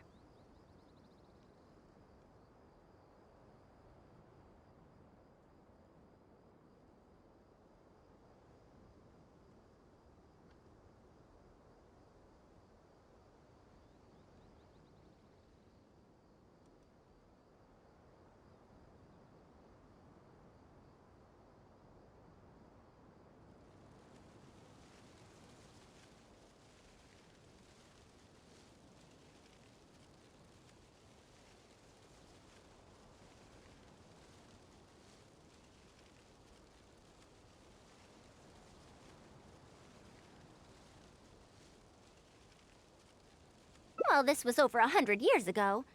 It was a machine about the same size as Karkata, actually. It couldn't carry heavy objects or fight, and was only able to help me record some notes. It also helped me deliver letters home.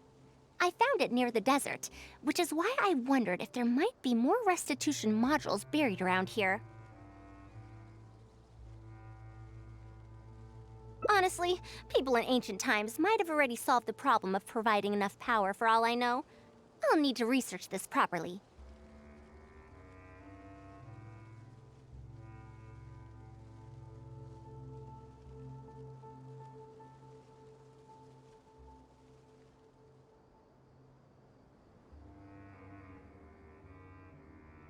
Had I confronted Raid right there and then, he would have said that he couldn't tell that the machine was special. Then he'd just hand it over to the Academia obediently, and he'd get away scot-free. If the wreckage were to be handed to the Academia, it'd be much tougher for us to do research on it or get spare parts for Karkata. Anyway, we should figure out what they're planning before making our next move. They insisted that we should stay the night, which means if they're trying to pull a fast one on us, they're likely to try tonight. We must be vigilant.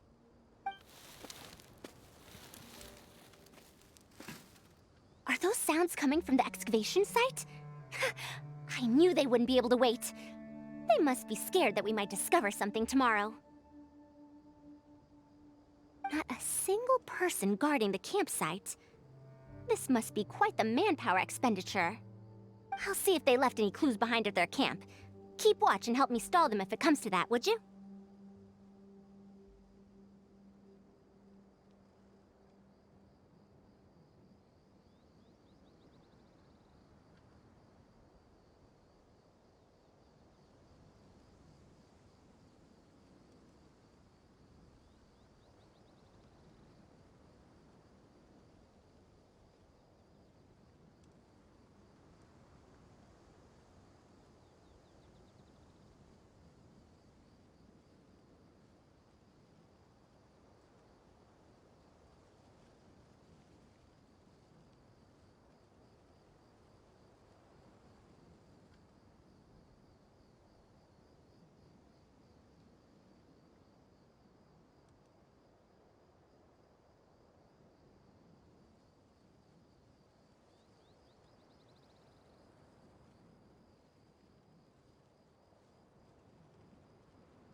All right. I'm counting on you.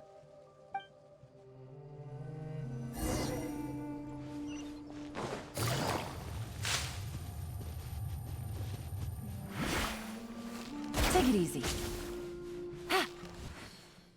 Why isn't the tent here yet? We need to switch it out tonight. It's still on the way. I'm afraid this is the first time we're delivering such a huge one. You good-for-nothings are just a load of trouble, aren't you? We wouldn't have to deal with these interlopers if you had kept those lips of yours from flapping. Hurry up and hide our current tent and deliver the new one to me tonight, no matter what it takes. Huh? Who's there?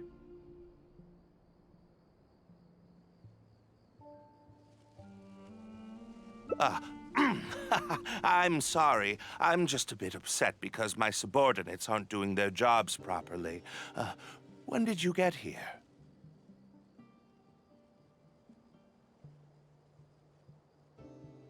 It's nothing. Just a tent. We didn't pack up all our tents from the last campsite. Some of them, along with a few people, have been left there. Someone damaged our current tent, so I'm trying to get my subordinates to get one from that previous campsite delivered here. The relics in the ruins are highly valuable, so I'm worried that treasure hoarders and bandits might try to steal them. Since the tent isn't here yet and I can't fall asleep, I came here to patrol.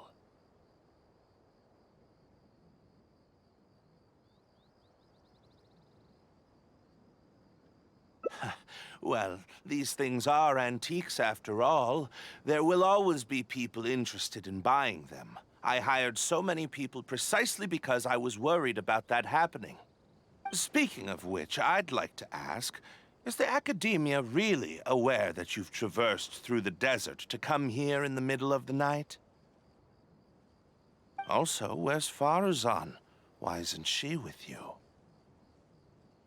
I'm right here. Also, you forgot to address me as Madam.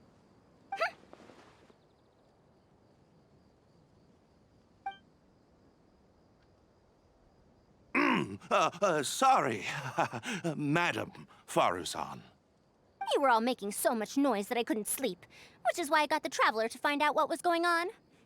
But for some reason, that one task took forever, so I came to check in on the situation. I'm very sorry for disturbing your rest. I'll tell my subordinates to be quieter on patrol. Good. Come on, Traveler. Let's head back.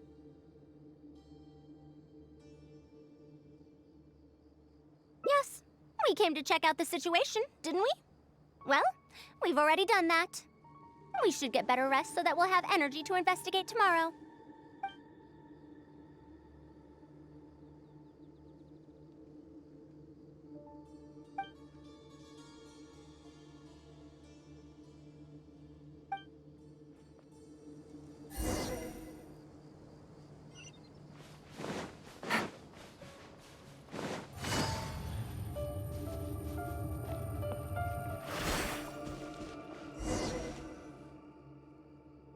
Thanks for dealing with them. Now, I found something good on my end. These are the excavation records from their campsite. According to them, the ruins have been raided before, with numerous traps and contraptions having already been triggered. I also observed the wreckage up close earlier. The weathering is nowhere near as extensive as on the relics that have been buried for over 100 years. There's no doubt that the wreckage in the ruins don't belong to the same era. Instead, it must have wandered into the ruins about a dozen years ago. It could have fallen into a trap or encountered a glitch within the ruins, remaining stationary like that until it was discovered recently. However, I still don't know why they'd want to hide it. I have no doubt that the researcher could definitely reach the same conclusion I did. The last few pages of the excavation records are written in code, which I still need time to decipher. The answer may lie within those pages. It's just wordplay. And if anything, that's my wheelhouse.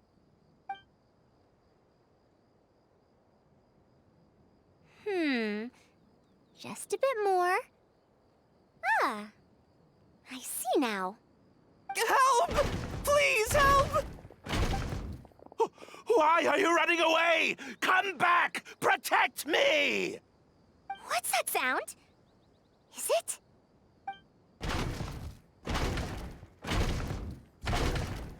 The Ruin Wanderer? Reactivated?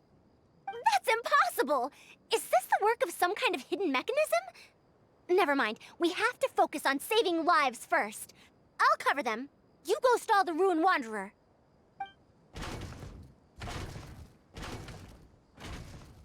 What? It ignored the Traveler? Why is it chasing after us? What could have caused it to reactivate? It to give chase? Darn it!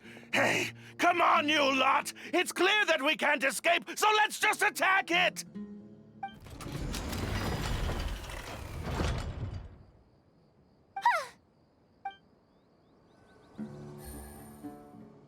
It stopped?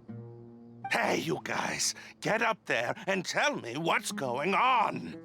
But what if it suddenly moves? You good-for-nothings! Why is everyone I hired so useless? Move! I'll do it myself. Looks like this thing's parts can't handle the load of functioning anymore after years of disrepair. When it first reactivated, I was wondering if it'd be as amazing as the legends had pegged it to be. I didn't expect it to be so much weaker than it looks. How disappointing. Disappointing, you say? Now, is that because you won't be able to sell it for much? Faruzan, you may be my senior as an academia researcher, but that doesn't mean you get to slander me. You wrote these excavation records, did you not? Or perhaps calling it a ledger might jog your memory a bit better. I don't recognize that thing. January 3rd, excavated 5 tents. January 5th, 3 tents sold. January 10th, 1 special tent pre-sold. It must quickly be switched out with an old tent.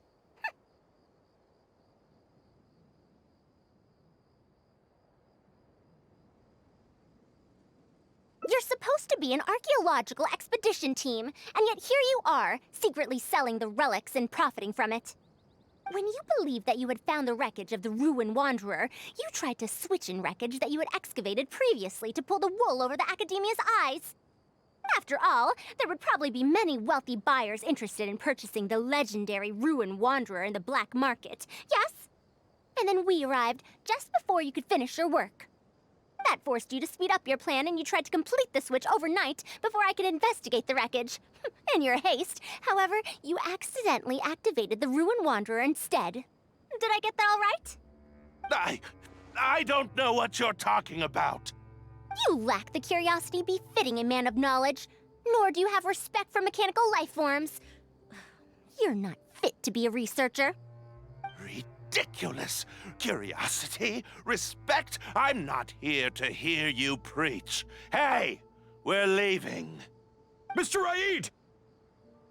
Behind you?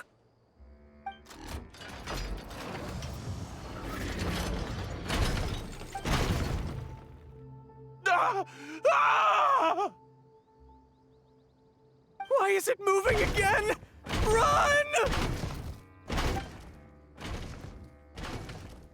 Huh? Some said that it was like a giant, while others said that it was like a beast. However, none knew why it wandered the ruins. Technically speaking, the module shouldn't be able to move such a large machine chassis. However, I'm basing my knowledge on the mechanical life forms I've seen before. Centuries? Impossible. I heard nothing about it back then. It could only have been around for a few decades at most. Why is it chasing after us? So you've been looking for me this whole time?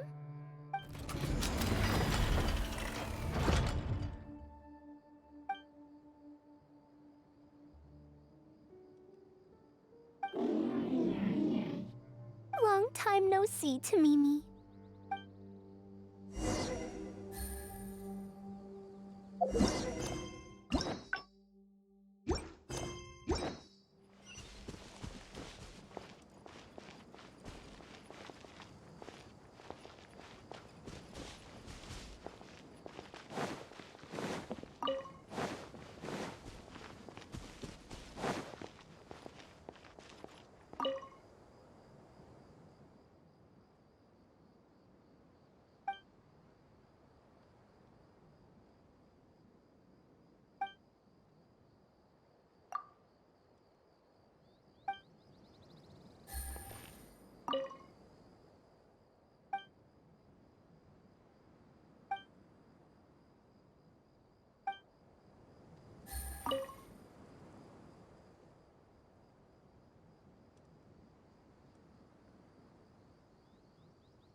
Dear Faruzan, I hope you're doing well.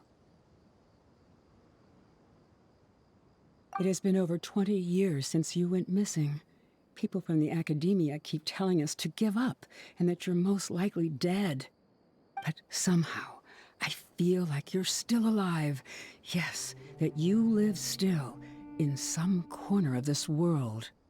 You've always been persistent, able to shine no matter what situation you face. I believe that this persistence serves you well in surviving and finding your way home. Unfortunately, I likely won't be able to welcome you home when you do. I don't have much time left, and my reflexes have slowed. Others keep telling me to stop exploring ruins. Only Tamimi is still the same as before, always running off to places which you've been to.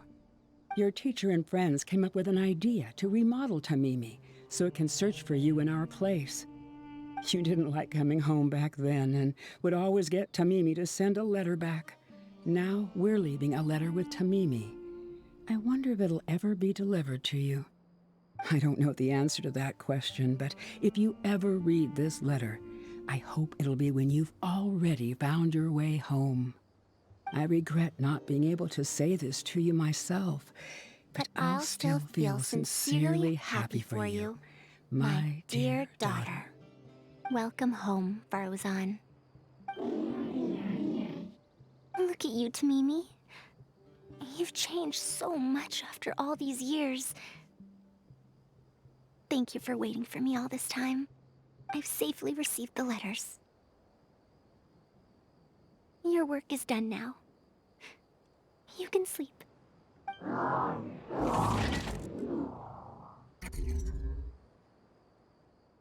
Tamimi, the mechanical life form I encountered back then. When I would go on expeditions, it would follow me, take notes for me, and send my letters home. When I met with that accident, it was on the way to deliver a letter for me. I once thought that I'd never get to see it again. I didn't expect my teacher and others to remodel its self-repair function, upgrading it to self-learning. And so, in order to plumb the depths of unknown ruins and overcome dangerous traps, it repaired and modified itself using parts it found along the way. One decade of wandering became many, and soon, Tamimi, which used to be incapable of even moving heavy objects, became the Ruin Wanderer. All so it could deliver these last letters from them to me.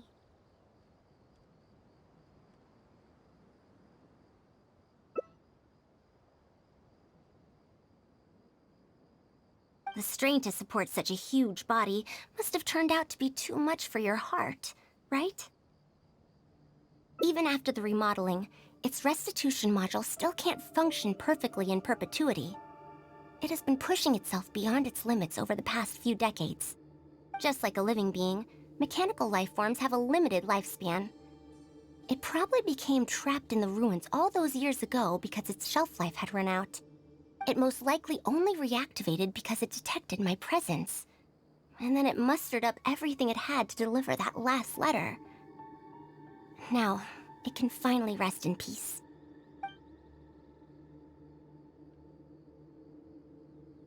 Tainari told you what happened to me, right? You don't have to apologize. It's not like this incident is a secret in the academia. Besides, I've always treated it as a failed experiment. As a researcher, I must accept this result. However, finding out that so many people were affected by my failure does make me feel somewhat conflicted. Can you head back to Pardis Di first? We've been here for a while, and it's best not to make Kale and the rest worry. As for me, I want to stay with Tamimi for a bit longer. Just a bit.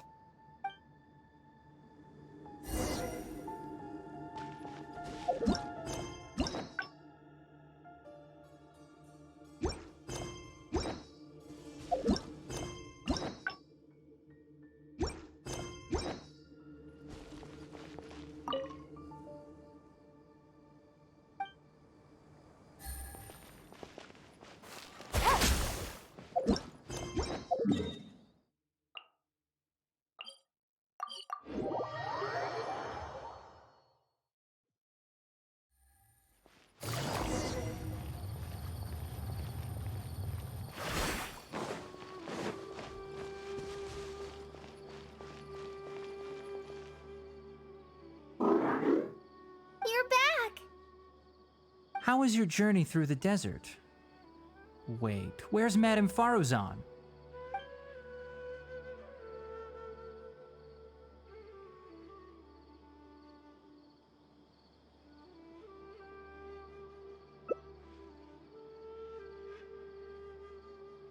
So Madame Faruzan has some other things to settle.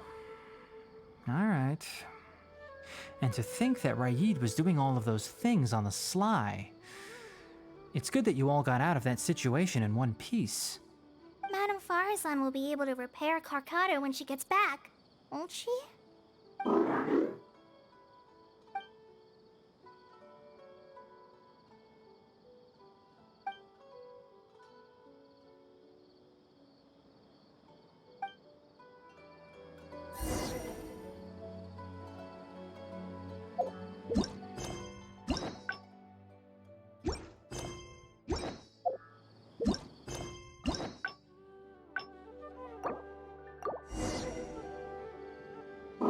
You're back! How was your journey?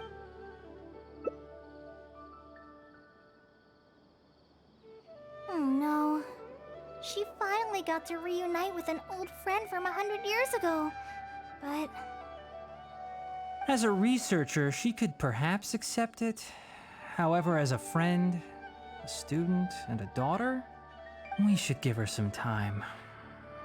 Let's just wait for her here. And in the future, I hope that we can be here to support her as her new friends.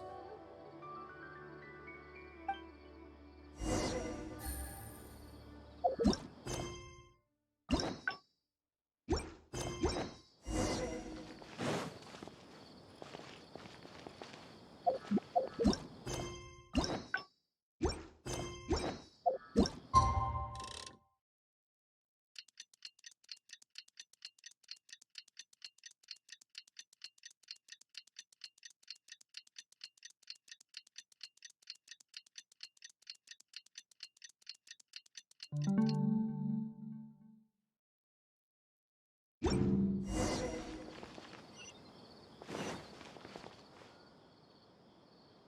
back! What? Is there to be no welcoming party? We've all been waiting for you, Madame Faruzan. That's more like it.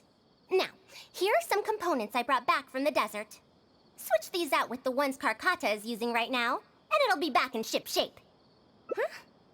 Why do you all look so solemn? Come now. Liveliness befits youngsters more. Madame Faruzan, did these parts come from... Come now. I thought that you must have encountered some major problem. This isn't something you have to worry about. Well, it looks like you already know everything, but no need to feel bad. Like I said before, as researchers, we must learn to accept our failures. Tamimi had been operating beyond capacity for a century, and I'm unable to repair it with my current abilities. Not even with these parts. It would thus be much better to use them to extend Carcata's lifespan. As a senior, it is only right that I do something for the people who come after me. That holds true for both researchers and machines. Besides, I didn't say that I would be giving you these parts for free. They will only be used for Carcata temporarily. Otherwise, you wouldn't be able to help me with my research. I'll be sure to revive Tamimi once I've fully deciphered and replicated the creations of the ancient civilization. All right, I'll do my best to help. Me too! Although, I'm not sure if I'll be much help. Thank you. If they could remodel Tamimi successfully even back then, there's no reason why we won't be able to do even better. And when that day comes, I'll be sure to say, welcome home, Tamimi.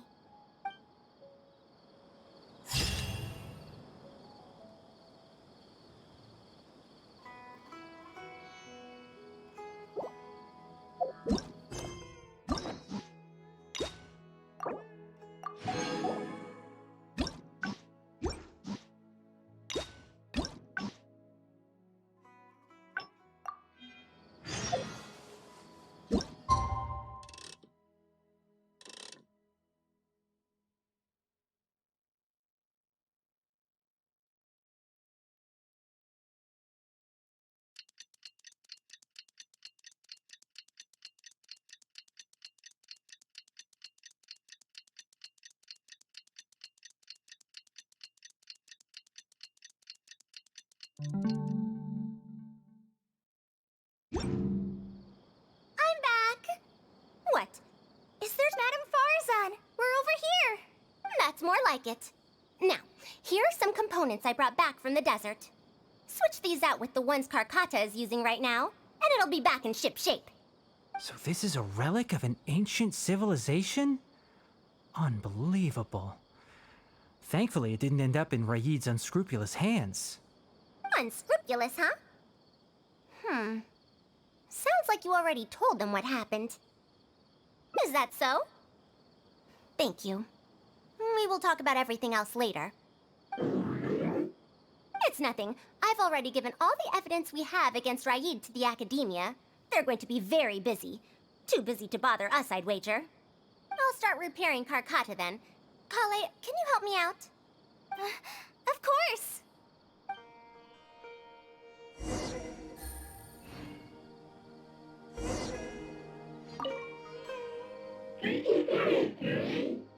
It looks fine, but even so, it needs to properly rest up.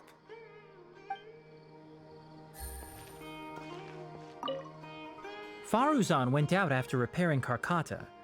She seems to be looking for you for some reason. Well, I will not probe any further. However, if you need any help, do feel free to ask.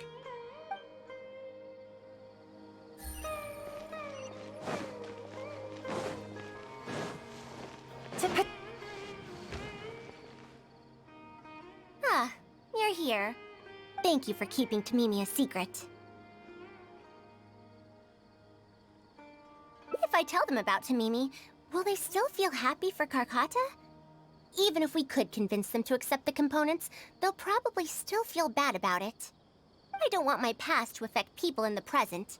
That applies to both me and other people. It's fine. I'm used to this.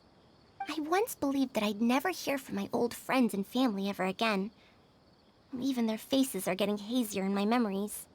However, I could remember them clearly again after reading the letter Tamimi handed to me and learning that they'd never given up on me. That's more than enough. I'd be disappointing them if I let myself fall into a slump because of this. Neither my teacher nor my mother would have wanted to see me like that. Besides, you're lending a listening ear to me now, aren't you? Oh, Pardees Di looks pretty scenic at night. Will you take a stroll with me? Once Karkata's condition stabilizes, I'll find a chance to tell Tainari and Kale about all that. But for now, just help me keep the secret. Thank you. Whether it's 100 years ago or now, I have people who worry about me. I suppose I should consider myself quite fortunate. The only time when I felt otherwise was when I had just returned to Sumeru. No one came to check up on me then.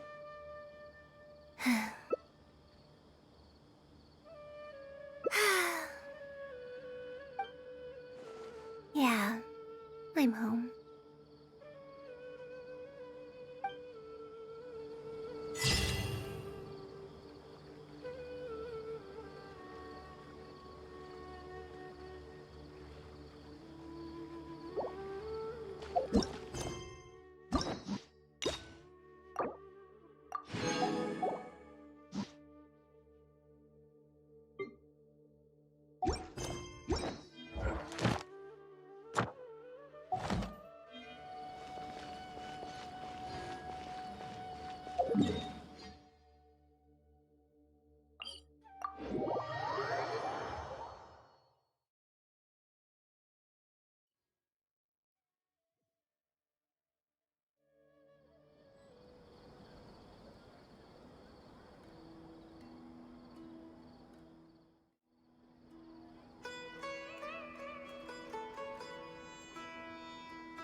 Good roll. All right, maybe I'll take one more day off and knock out the rest of the work once I'm feeling up to it.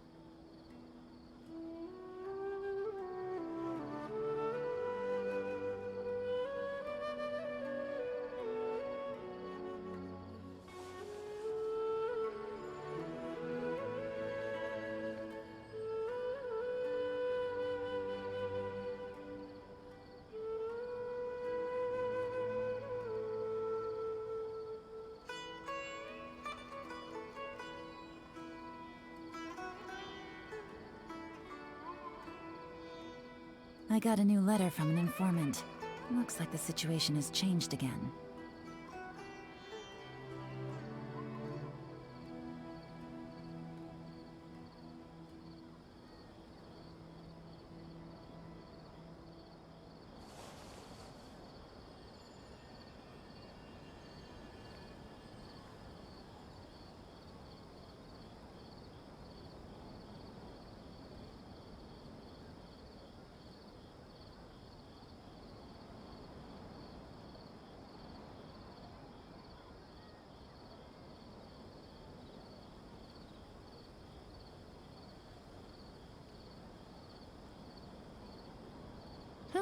Good roll.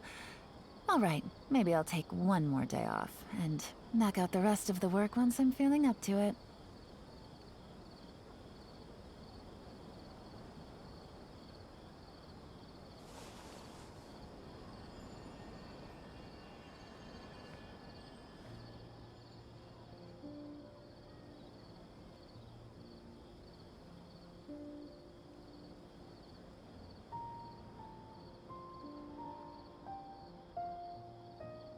Navigating the world is a whole lot easier with a few different identities to choose from. Need me to come up with some for you?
I got a new letter from an informant. Looks like the situation has changed again.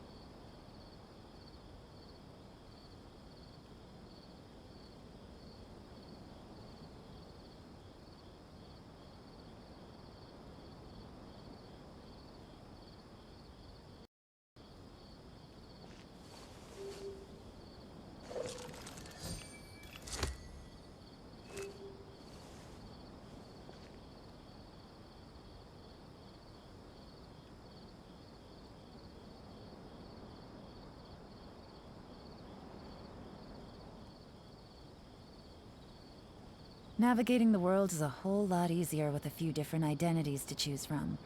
Need me to come up with some for you?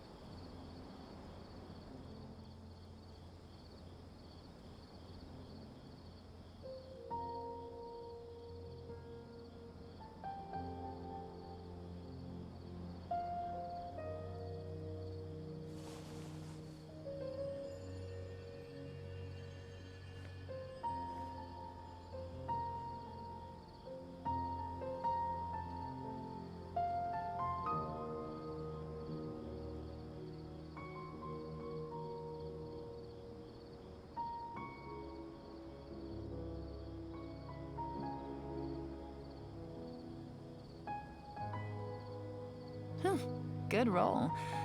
All right, maybe I'll take one more day off and knock out the rest of the work once I'm feeling up to it.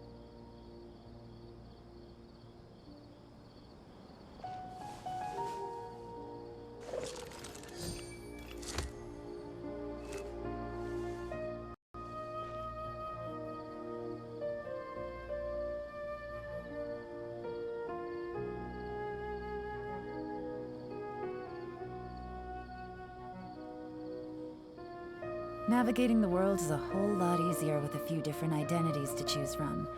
Need me to come up with some for you?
Good roll. All right, maybe I'll take one more day off and knock out the rest of the work once I'm feeling up to it.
Navigating the world is a whole lot easier with a few different identities to choose from.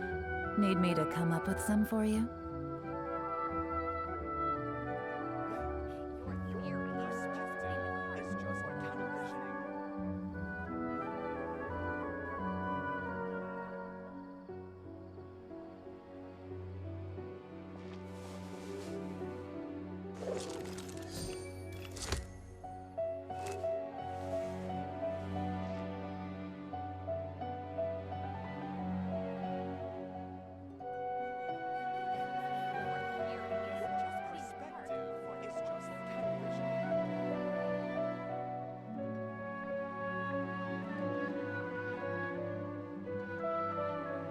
I got a new letter from an informant.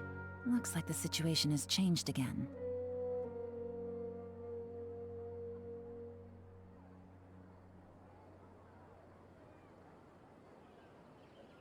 Well, your perspective is just tunnel visioning.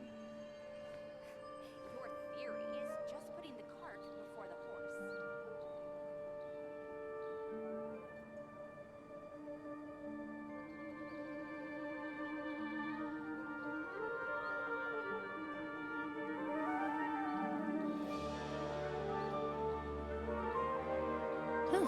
Good roll. All right, maybe I'll take one more day off and knock out the rest of the work once I'm feeling up to it.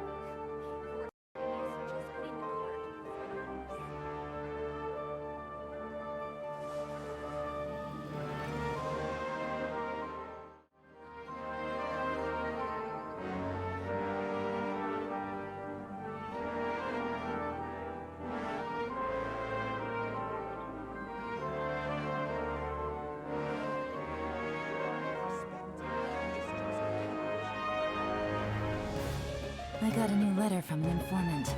Looks like the situation has changed again.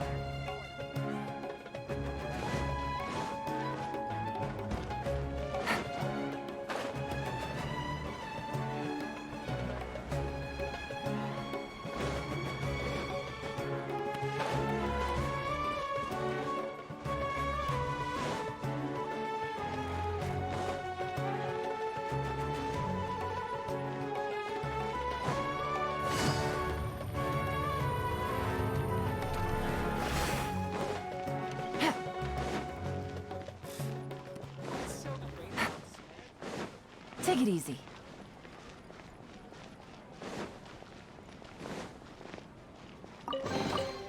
Treasure.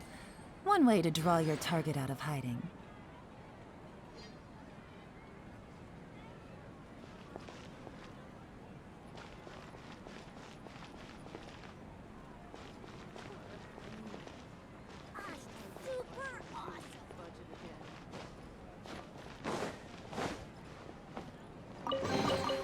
A chest full of valuables, and a trove of potential clues.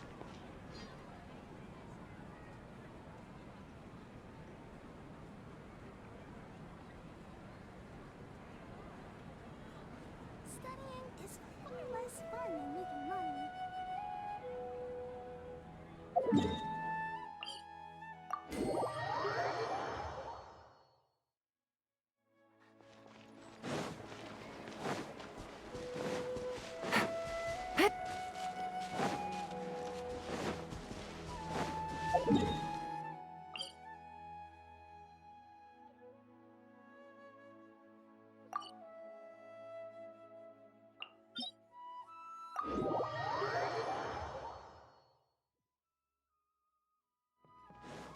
Take it easy.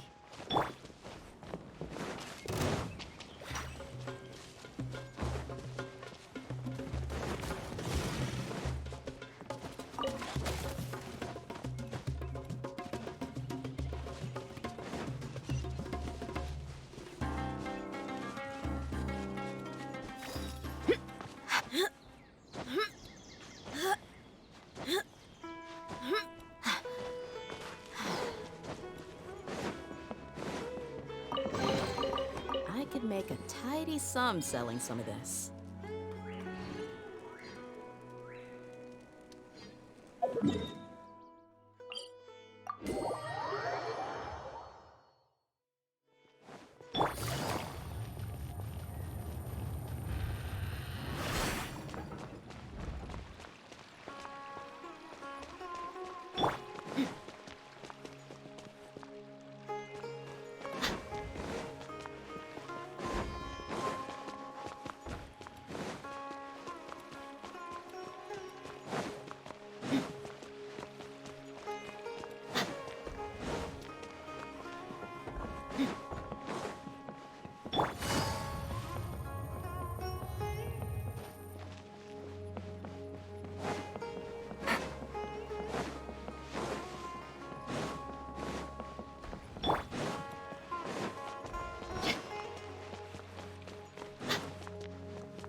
Well, how about that?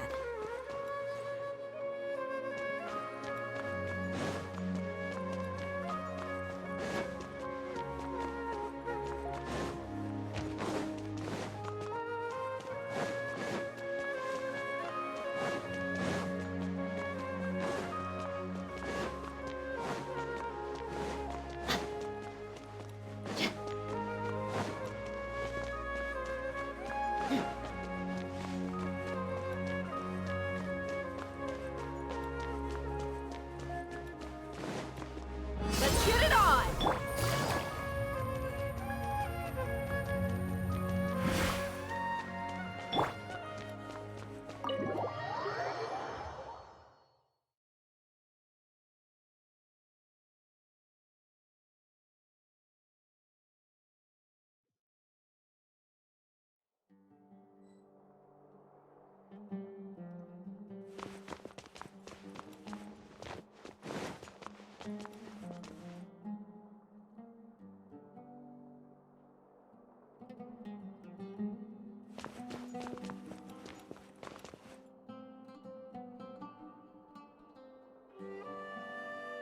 Please show me your credentials before borrowing books.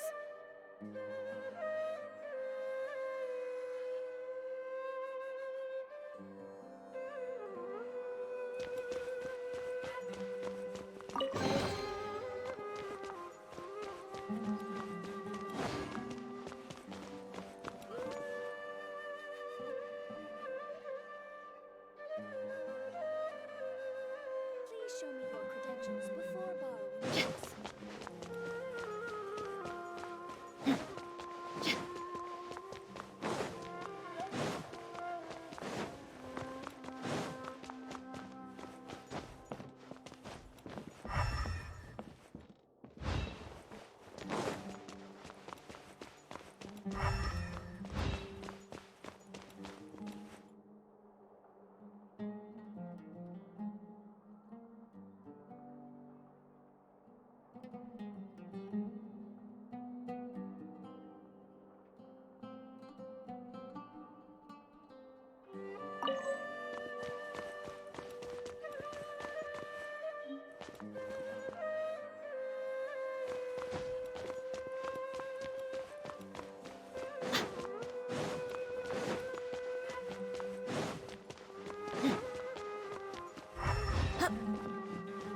treasure. One way to draw your target out of hiding.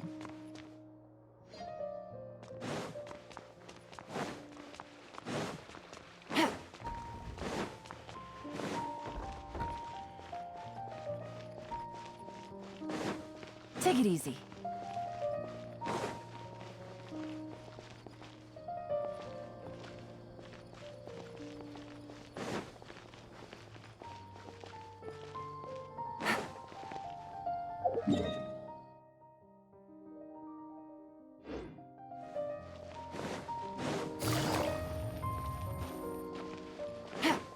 Take it easy.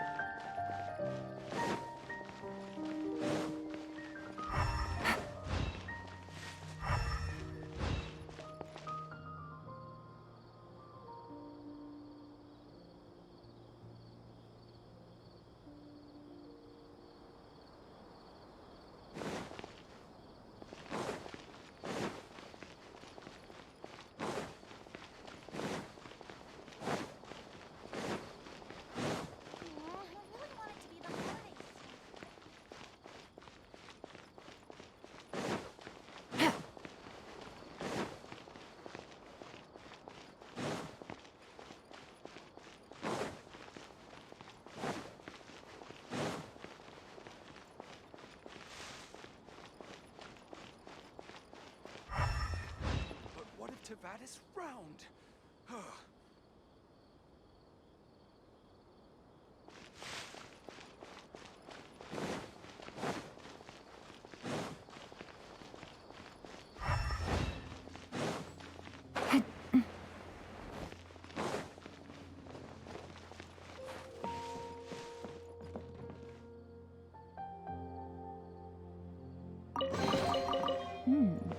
Easy money.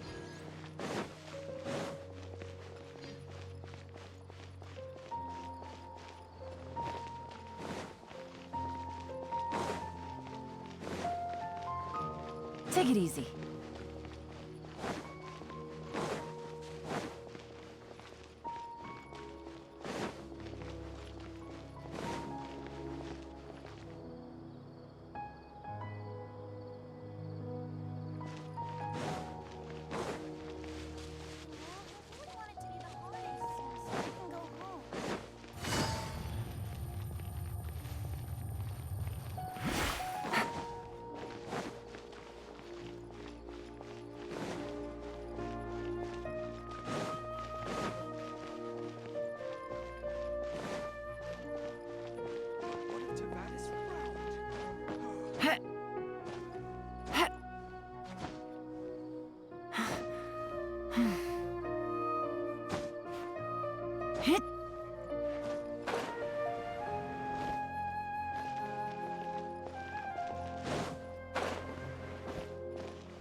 Yeah.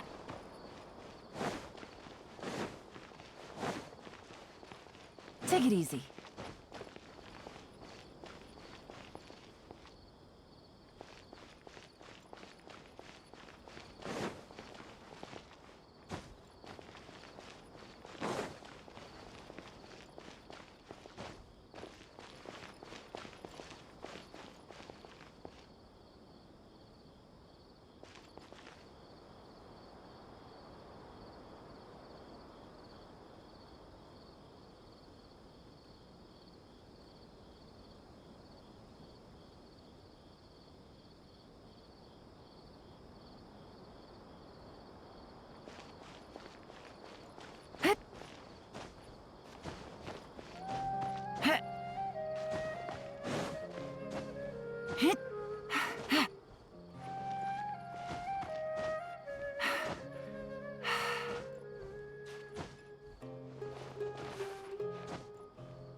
Treasure.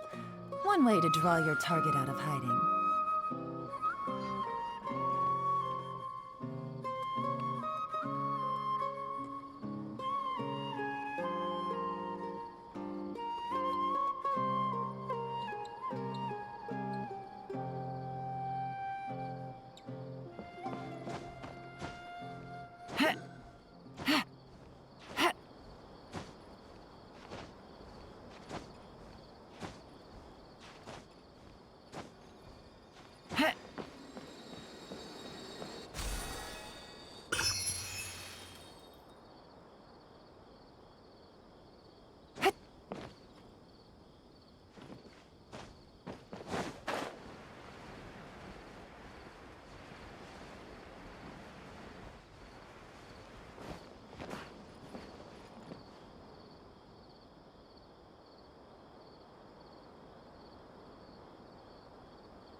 Yeah.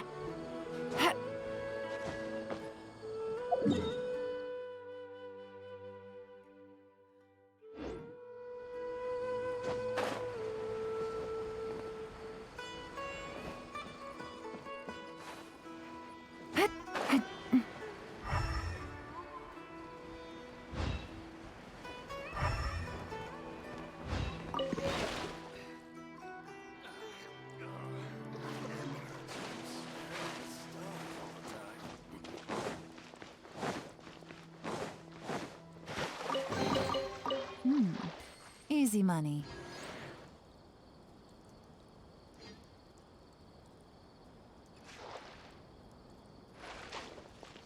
If only I could make Hardest DI my...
Take it easy.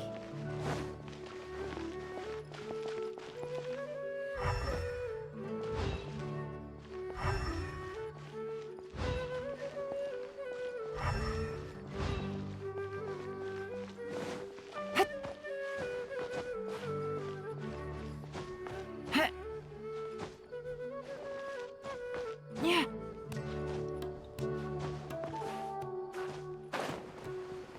Hit.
Take it easy.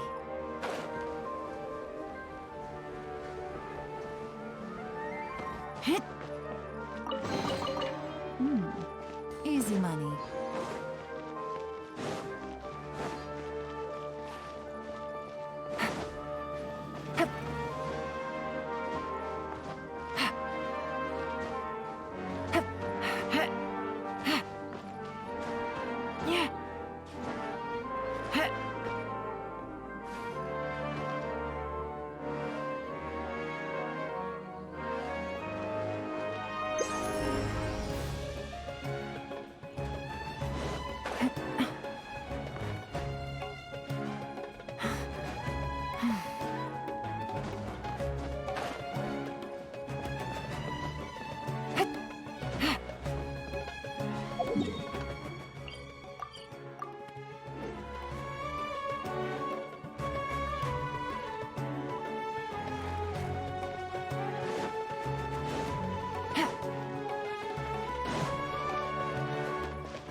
Take it easy.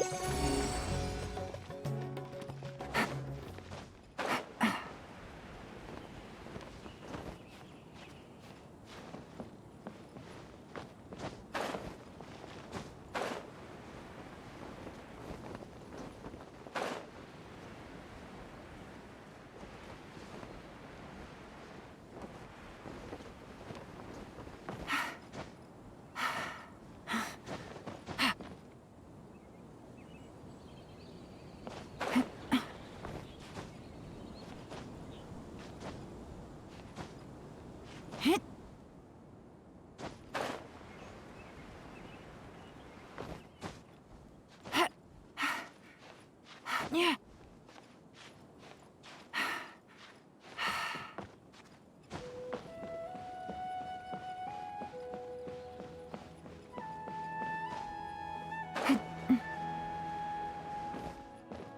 Take it easy. Easy money.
Everyone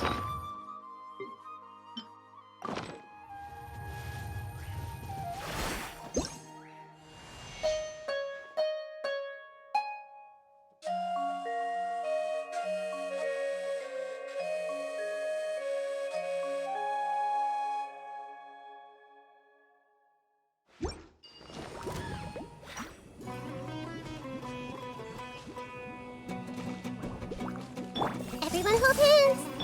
Let's get it on!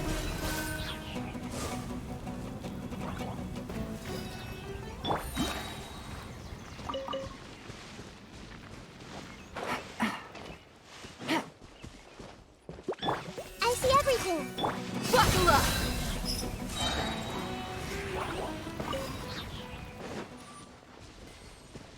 Hey!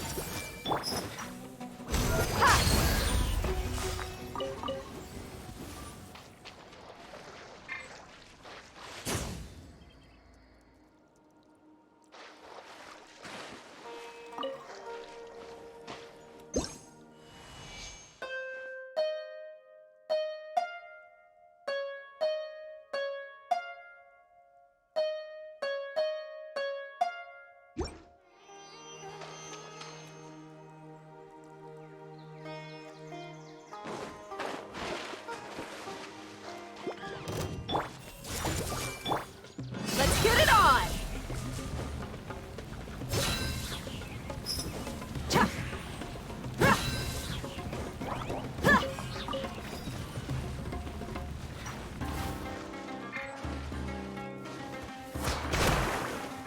I see everything!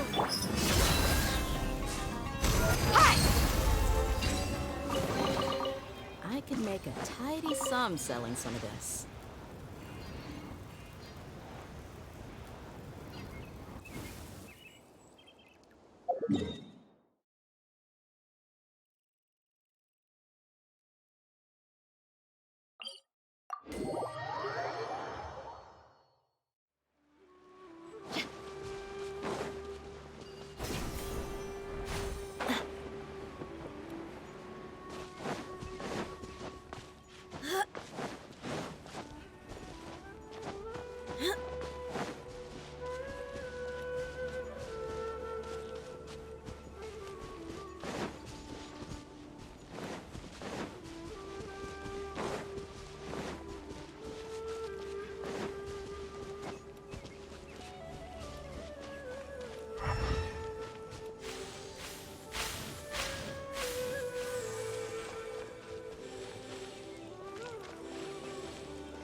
I call dibs.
Well, how about that?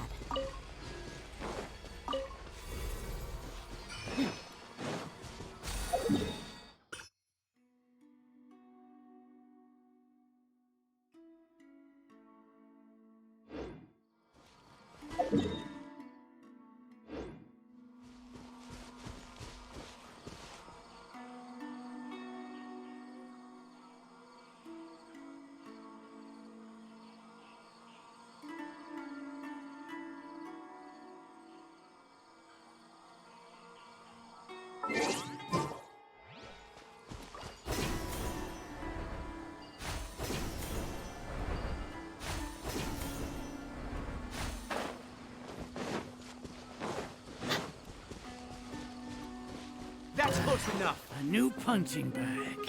Everyone hold hands. I see everything. Oh, the junk. Let's get it on!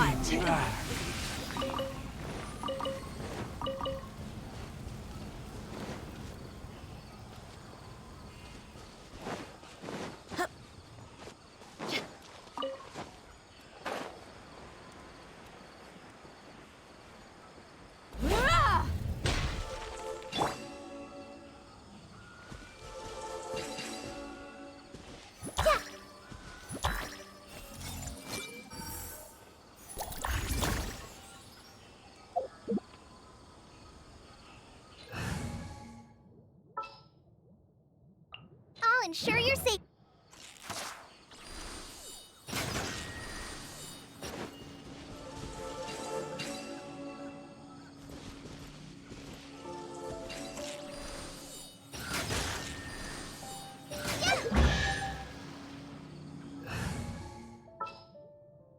Time to prod it.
Well, how about that?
I could make a tidy sum selling some of this.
Easy money.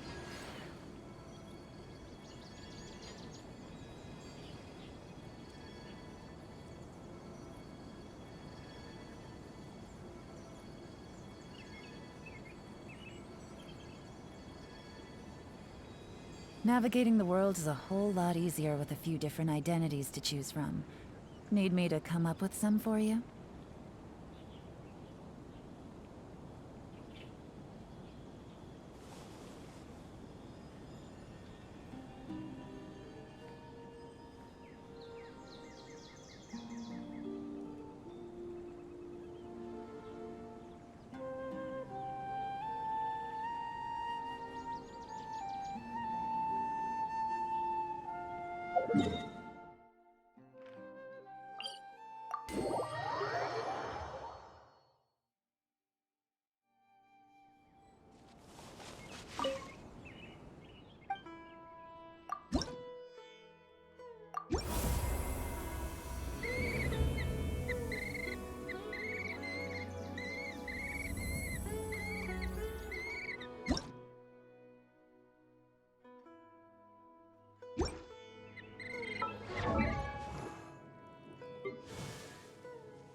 The academia have taken a kinder view of us since everything that went down.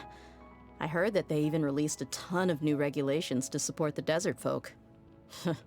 It'd take me till the end of time to read and understand all that documentation.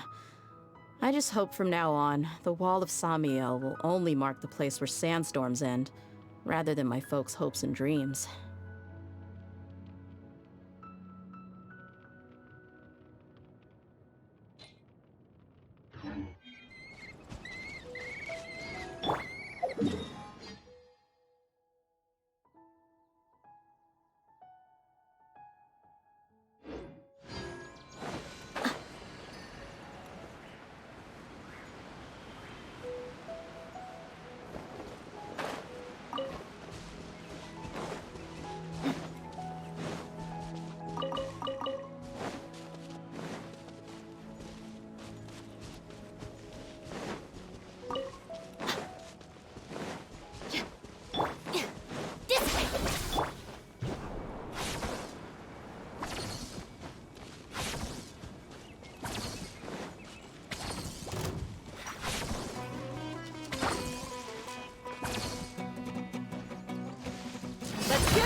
Everyone hold hands!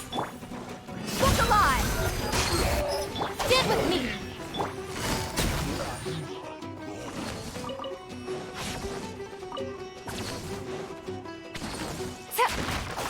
Take it easy.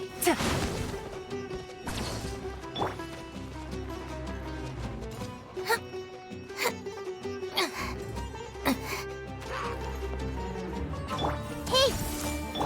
Busted.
Everyone hold hands! Quietly now. Game's up. Fun's over.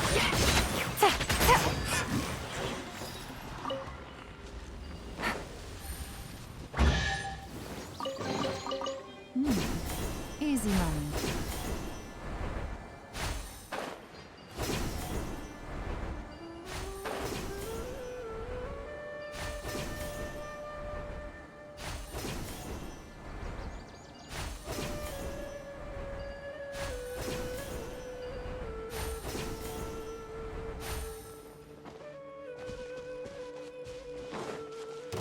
I see everything! Gotcha.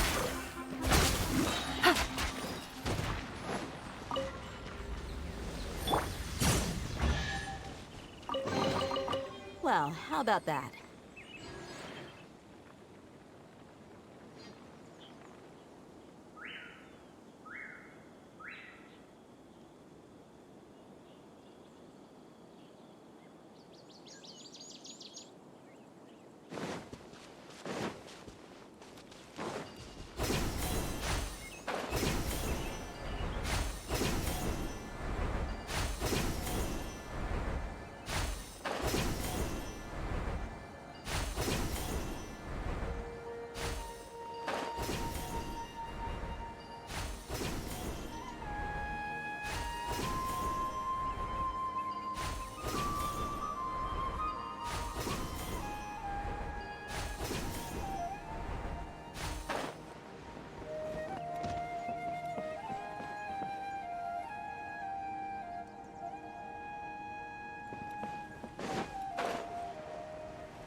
Everyone hold hands!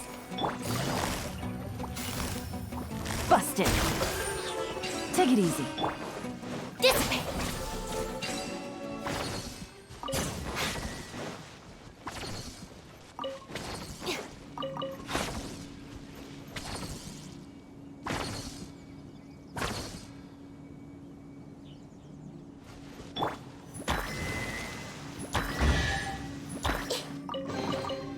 Find anything you like?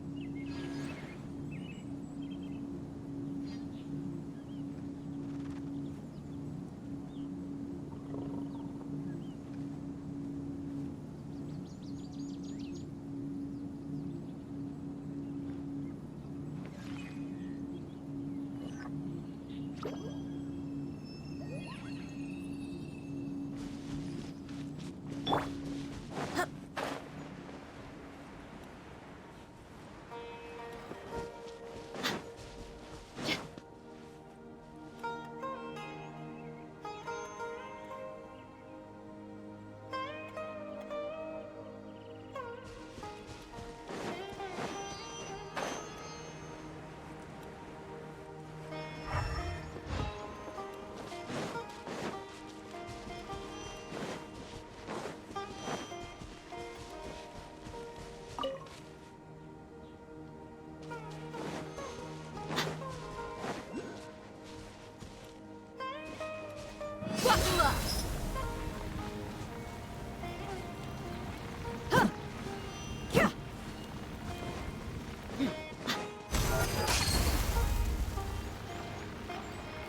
get it on!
Let's get it on! Hi! Gloves off!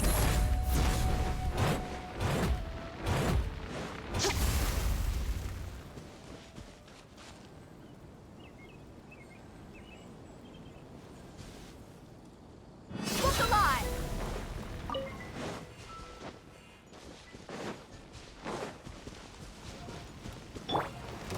Time to go to work. You are not welcome here. Quietly now. Our bond is strong! Lightning, terrible! Now you're testing my patience. Let's get it on! Ha! Regret.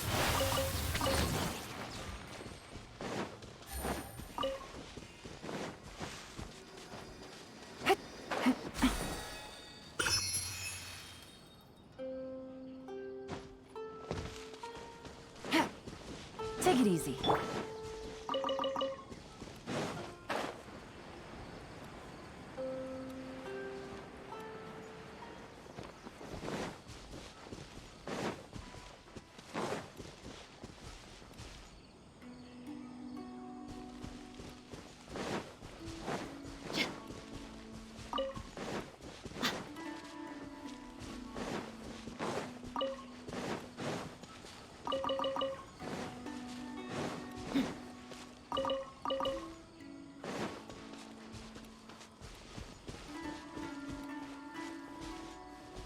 Sounds good to me. Everyone hold hands. Buckle up! Ah!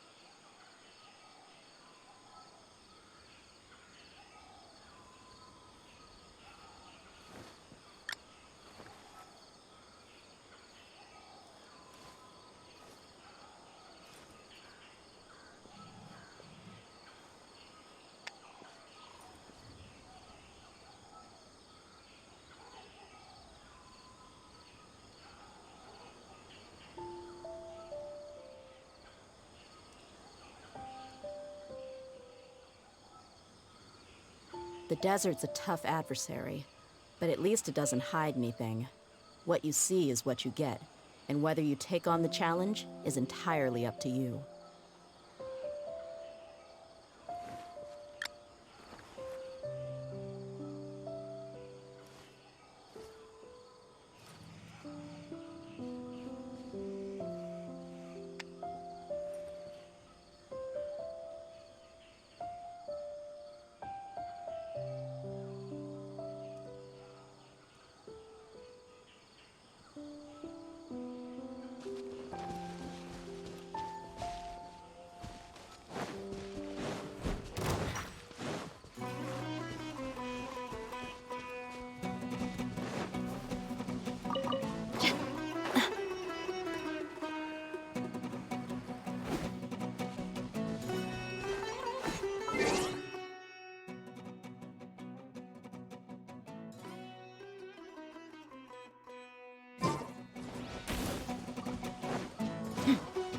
Happy to oblige.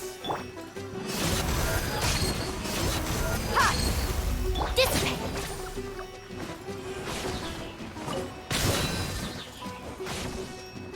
Commit it to memory.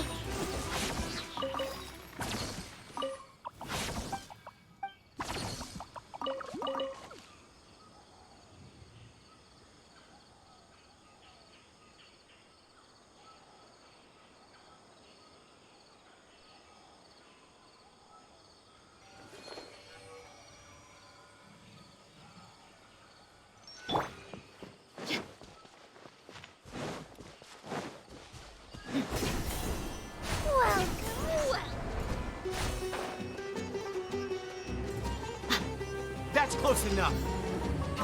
I see everything. Let's get it on. Buckle up. Hi.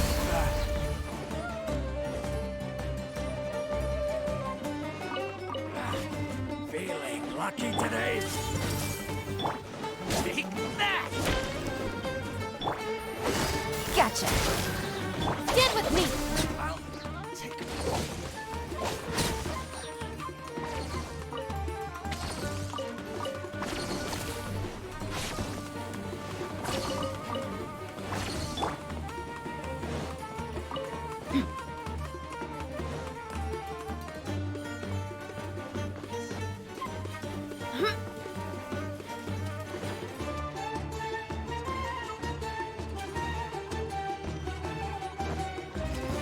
That's close enough.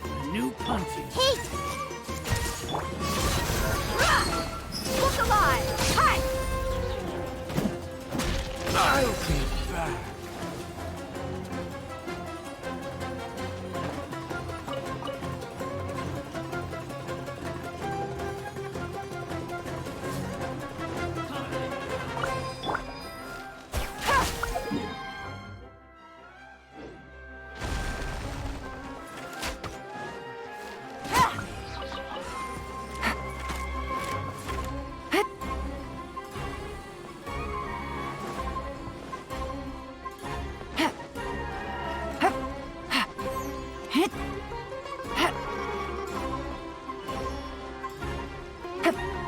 Where do you think you're going?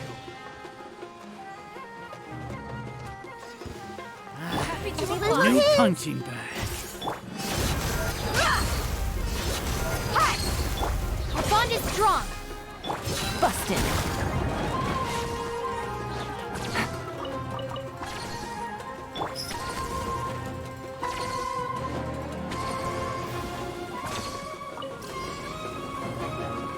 Hey! Following order. New punching bag.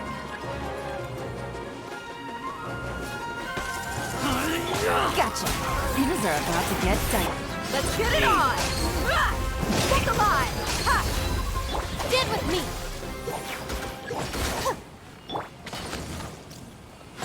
Everyone hold hands. That's close enough. Make yourselves at home. Out of my way. Quietly now.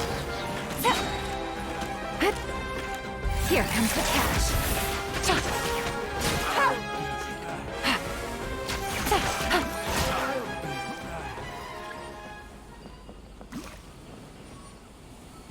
You are not welcome here.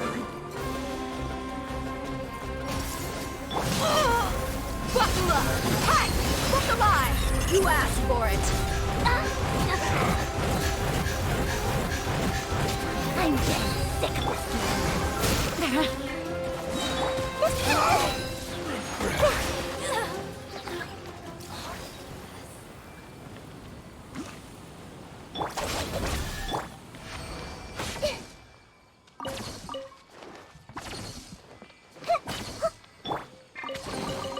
I call dibs.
Buckle up!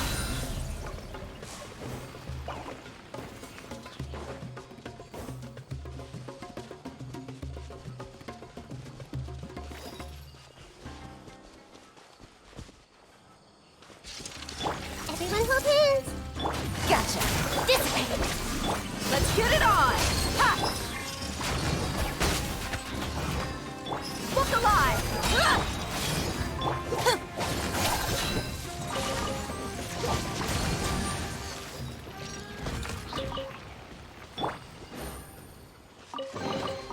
Treasure.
Take it easy.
Take it easy.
I see everything! The Temple of Wisdom! Game's up. From the door. Our bond is strong.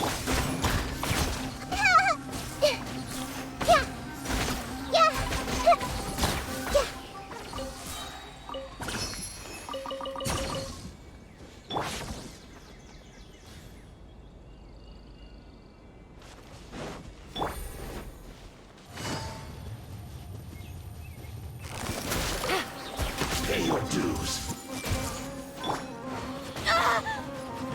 Let's get it on! Ha! This way! Gloves off!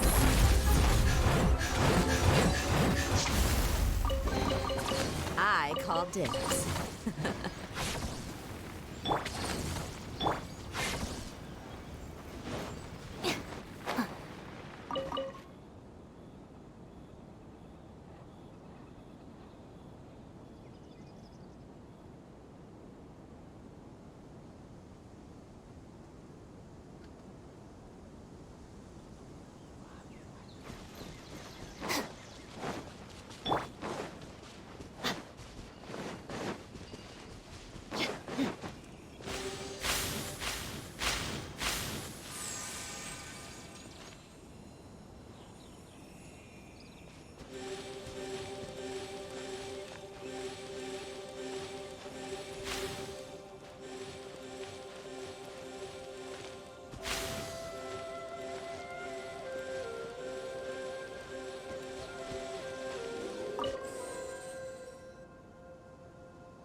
I could make a tidy sum selling some of this.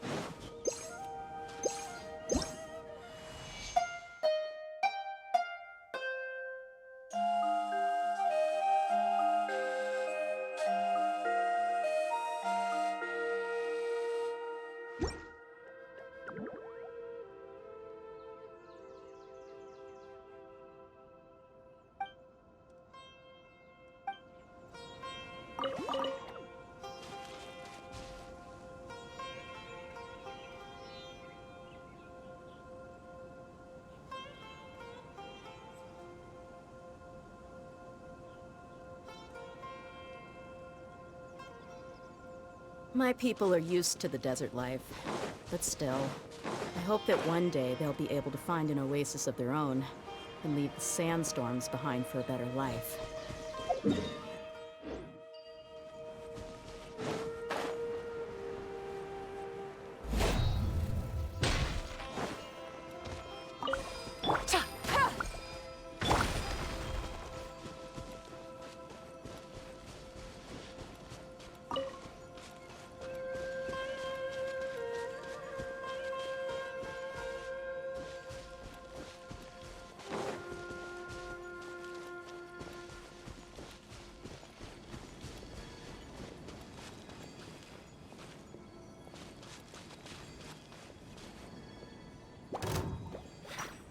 Everyone hold hands! Busted! What luck!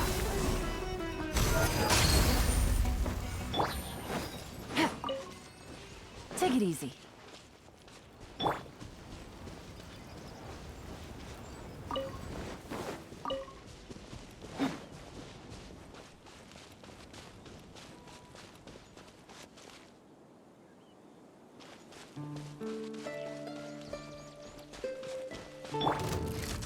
Hey!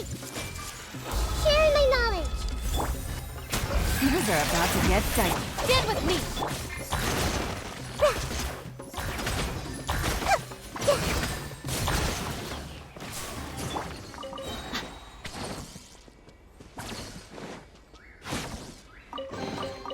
Well, how about that?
Well, Look alive!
Take it easy.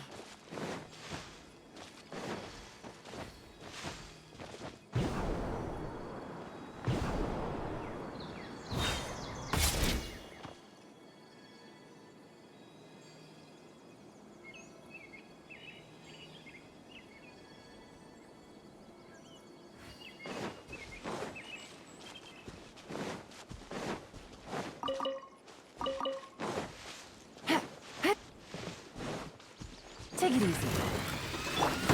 Grow!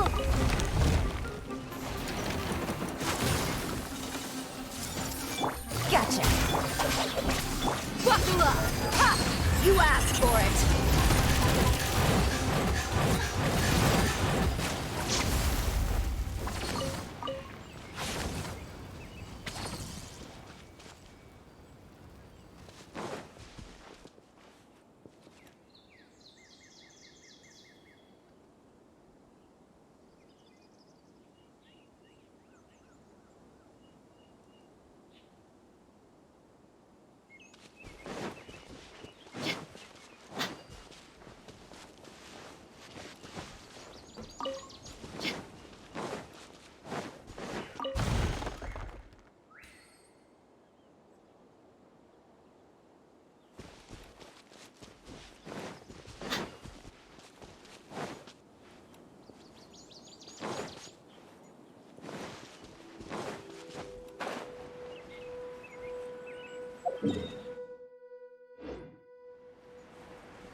I see everything! Busted! Our bond is strong!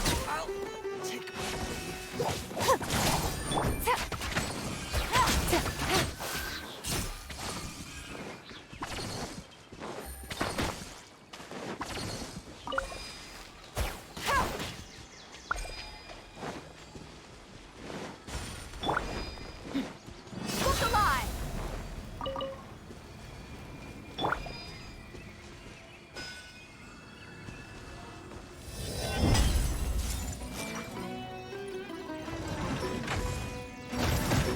Make yourselves a room!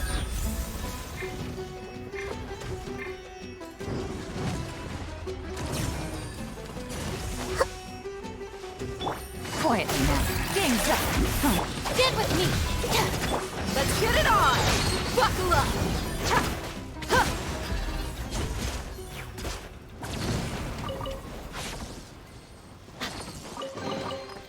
I could make a tidy sum selling some of this.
Well, how about that?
Well, how about that?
The desert's a tough adversary, but at least it doesn't hide anything.